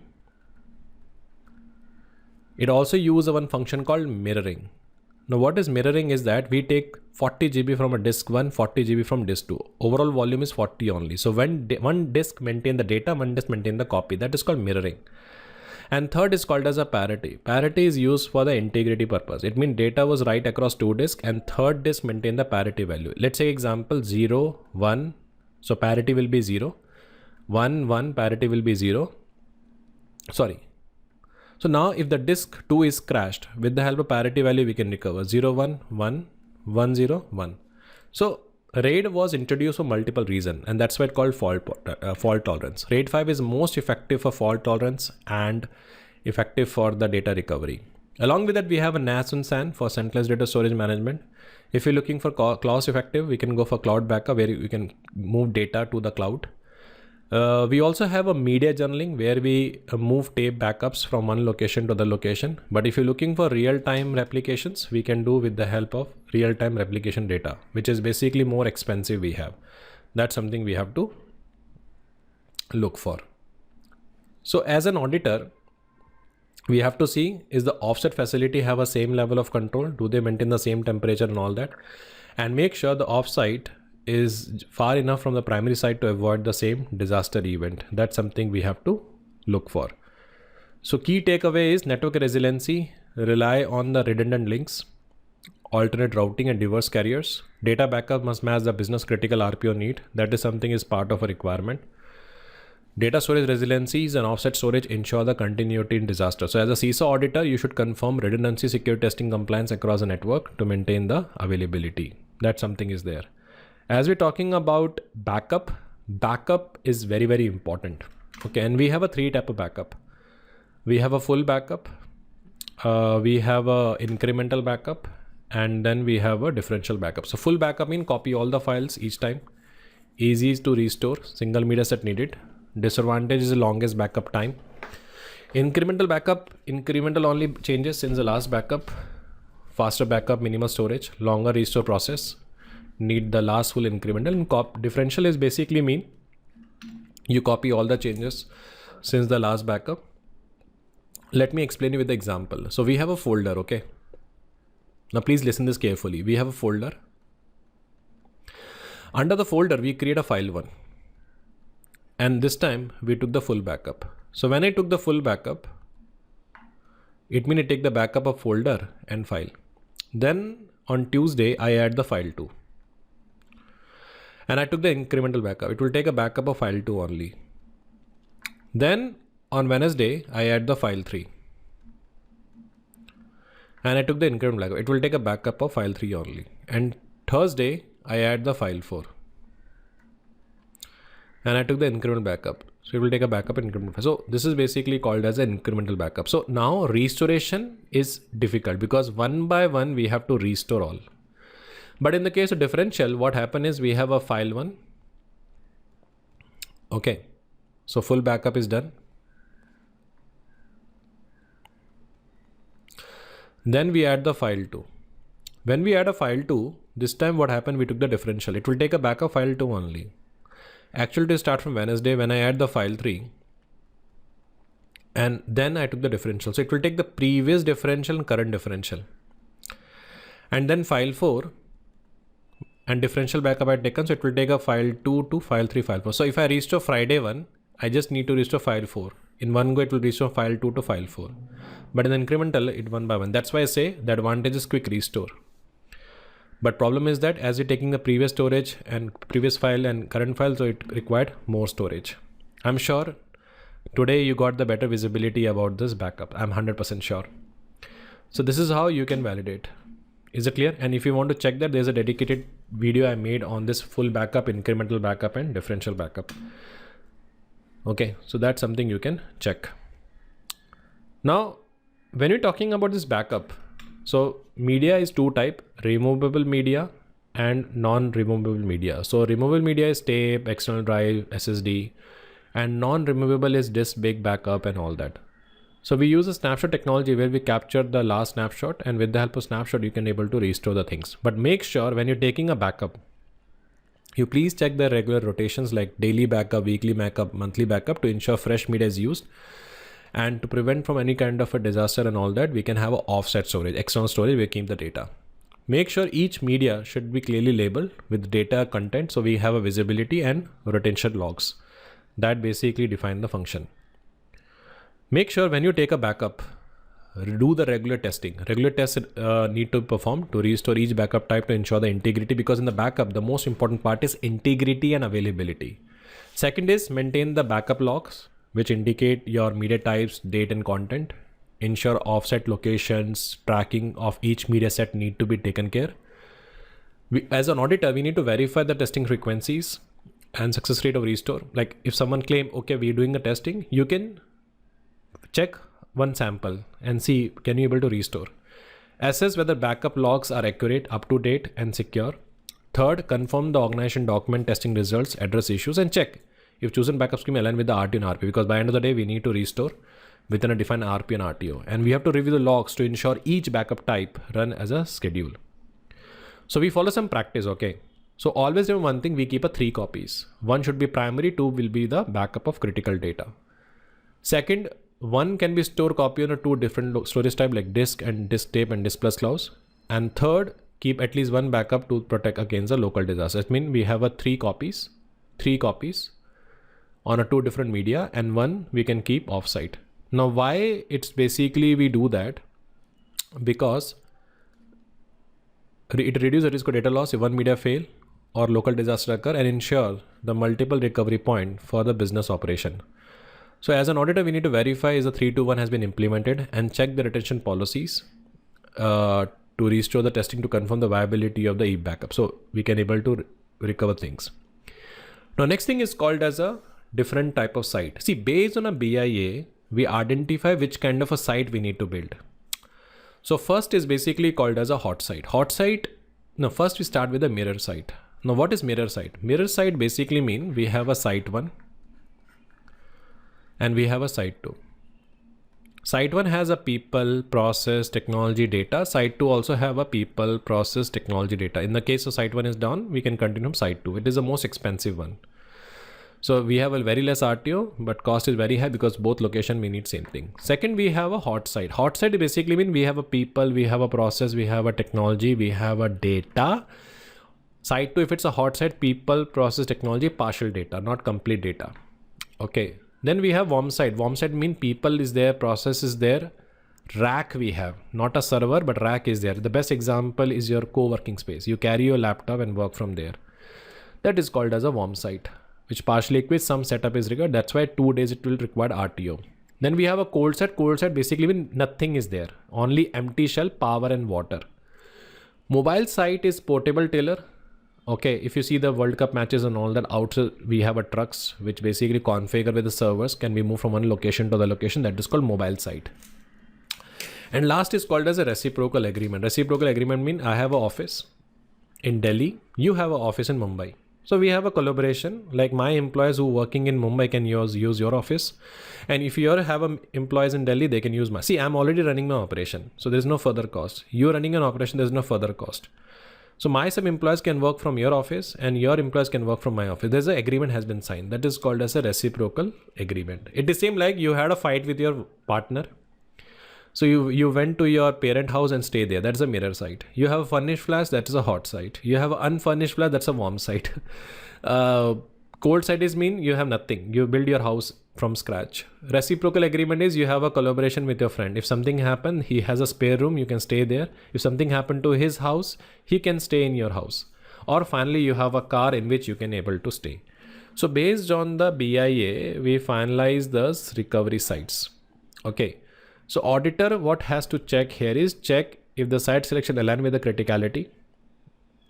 That's something we have to check. Review the contractual requirement for vendor SLA and validate the site readiness by doing a periodic testing. That's something part of a requirement. The next thing is called as a business continuity strategy. So as an auditor, we will review if alternate site strategy align with the RT or RP. And one more important thing, based on the BIA only, we finalize which recovery strategy we have to go for. Okay. So as an auditor, we review if alternate site strategy align with the RT or RPO and cost benefit. We check if redundant solutions for testing and documentation is there. We assess the crisis communication plan for stakeholder engagement, because the key takeaway is DR is a part of BCP. Event triggering continuity range from natural disaster to cyber attacks. Business continuity strategy include the damage limitations, redundant sites, and as a CISA auditor, we need to verify,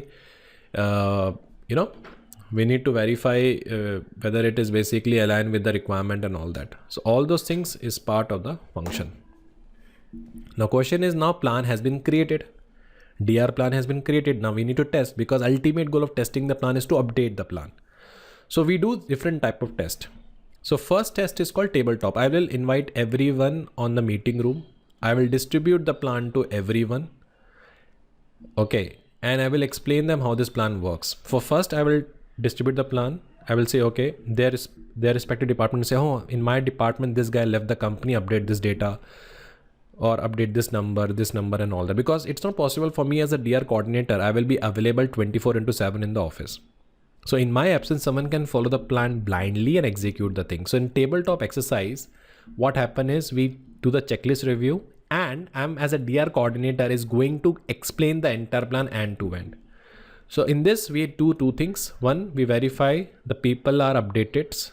Second is we verify the understanding of plan step, and any changes are required, we can able to update. That something is done in this scenario. Second, we called as a partial test, where we select the system or process, data restore from backup, and check if specific aspect of plan is basically working, like network failover, application recovery, and all that. That is called as a parallel test, which is called functional component.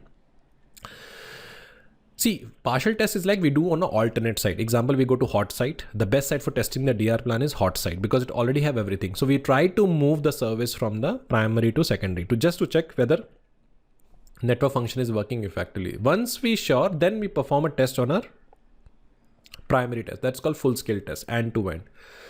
Before doing that, we notify everyone. So typically done off the hour to minimize the disruptions, and schedule should be regular for things. So in detail, we have this one. So first we have a checklist review, where we have a preliminary step to ensure all components are present. Then we have a structure walkthrough, where I'm going to explain each and every plan in detail, how the plan is going to work. Then we go to the hot site, and there we test this particular plan. And if it's okay, then I will perform on the primary site. And then we have a progressive testing. So that something is part of things.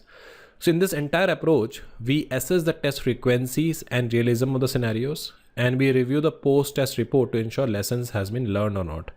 That's something part of a requirement. And that is something is part of things. So whatever the post-test analysis we have, we use those results. We use the data to check is the RPO has been achieved, is the RTO has been achieved, did the recovery side handle the normal transaction volumes. We look for whether the RTO has been met, did the backup side manage peak load, any mismatch, and we incorporate the test finding, adjust the procedure, and communicate the recommendation. That something is part of the things. And once you're done with that, you have a continuous update of the plan, where we incorporate the test results, we revise the contact list. Okay, then we have version control. Okay, we update the plan, this is the new versions, and we archive the old version for audit, and it makes sure it should be aligned with 22301, which is a standard for BCP. And we have a BCP governance and compliance. So summary is that BCP testing, verify recovery procedure, train staff, and identify gaps. Test type range from tabletop to full scale. Post-test analysis very crucial for a continuous improvement of the plan. And the plan maintenance ensure the BCP remain current, effective, and aligned with the function. And auditor must ensure the BCP strategy aligned with the business objectives. And plan adequacy is measured against the standard, completeness, and coverage.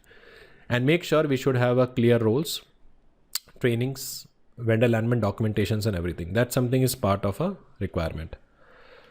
Exactly. So this is all from my side, and thanks for watching my video. And if you find this video useful, do share in your network, and do subscribe to the channel and click on the bell icon to make sure you should not miss my future videos. And there is a one bonus thing I want to add. DRP is a detailed guide for IT system recovery, which is aligned with the BCP and based on the BI findings, key pointer, exam pointer. Plan content must include activation criteria, roles, recovery, everything. Responsibility assignment ensure clear authority and backup personnel for each functions. DR testing range from checklist to full range. Ultimate goal is for the improvement. And as a CISA auditor, we need to verify the DR completeness, role testing approach and everything. Okay. Exam pointers. Incident is an unplanned event causing a disruption. Issue is known or potential problem that does not yet disrupt. BCP has cycle first to detect, identify the event, prevent the escalations by isolating, restore the normal operations, and review by conducting lesson learn. Controls, we have a preventative like patch management. Detective control, we have IDS, IPS, and corrective is failover to backup system and data restoration. So as an auditor, we need to verify incident management procedure, check if the incident logs and post-incident reviews feed into BCP update, and assess the roles and everything.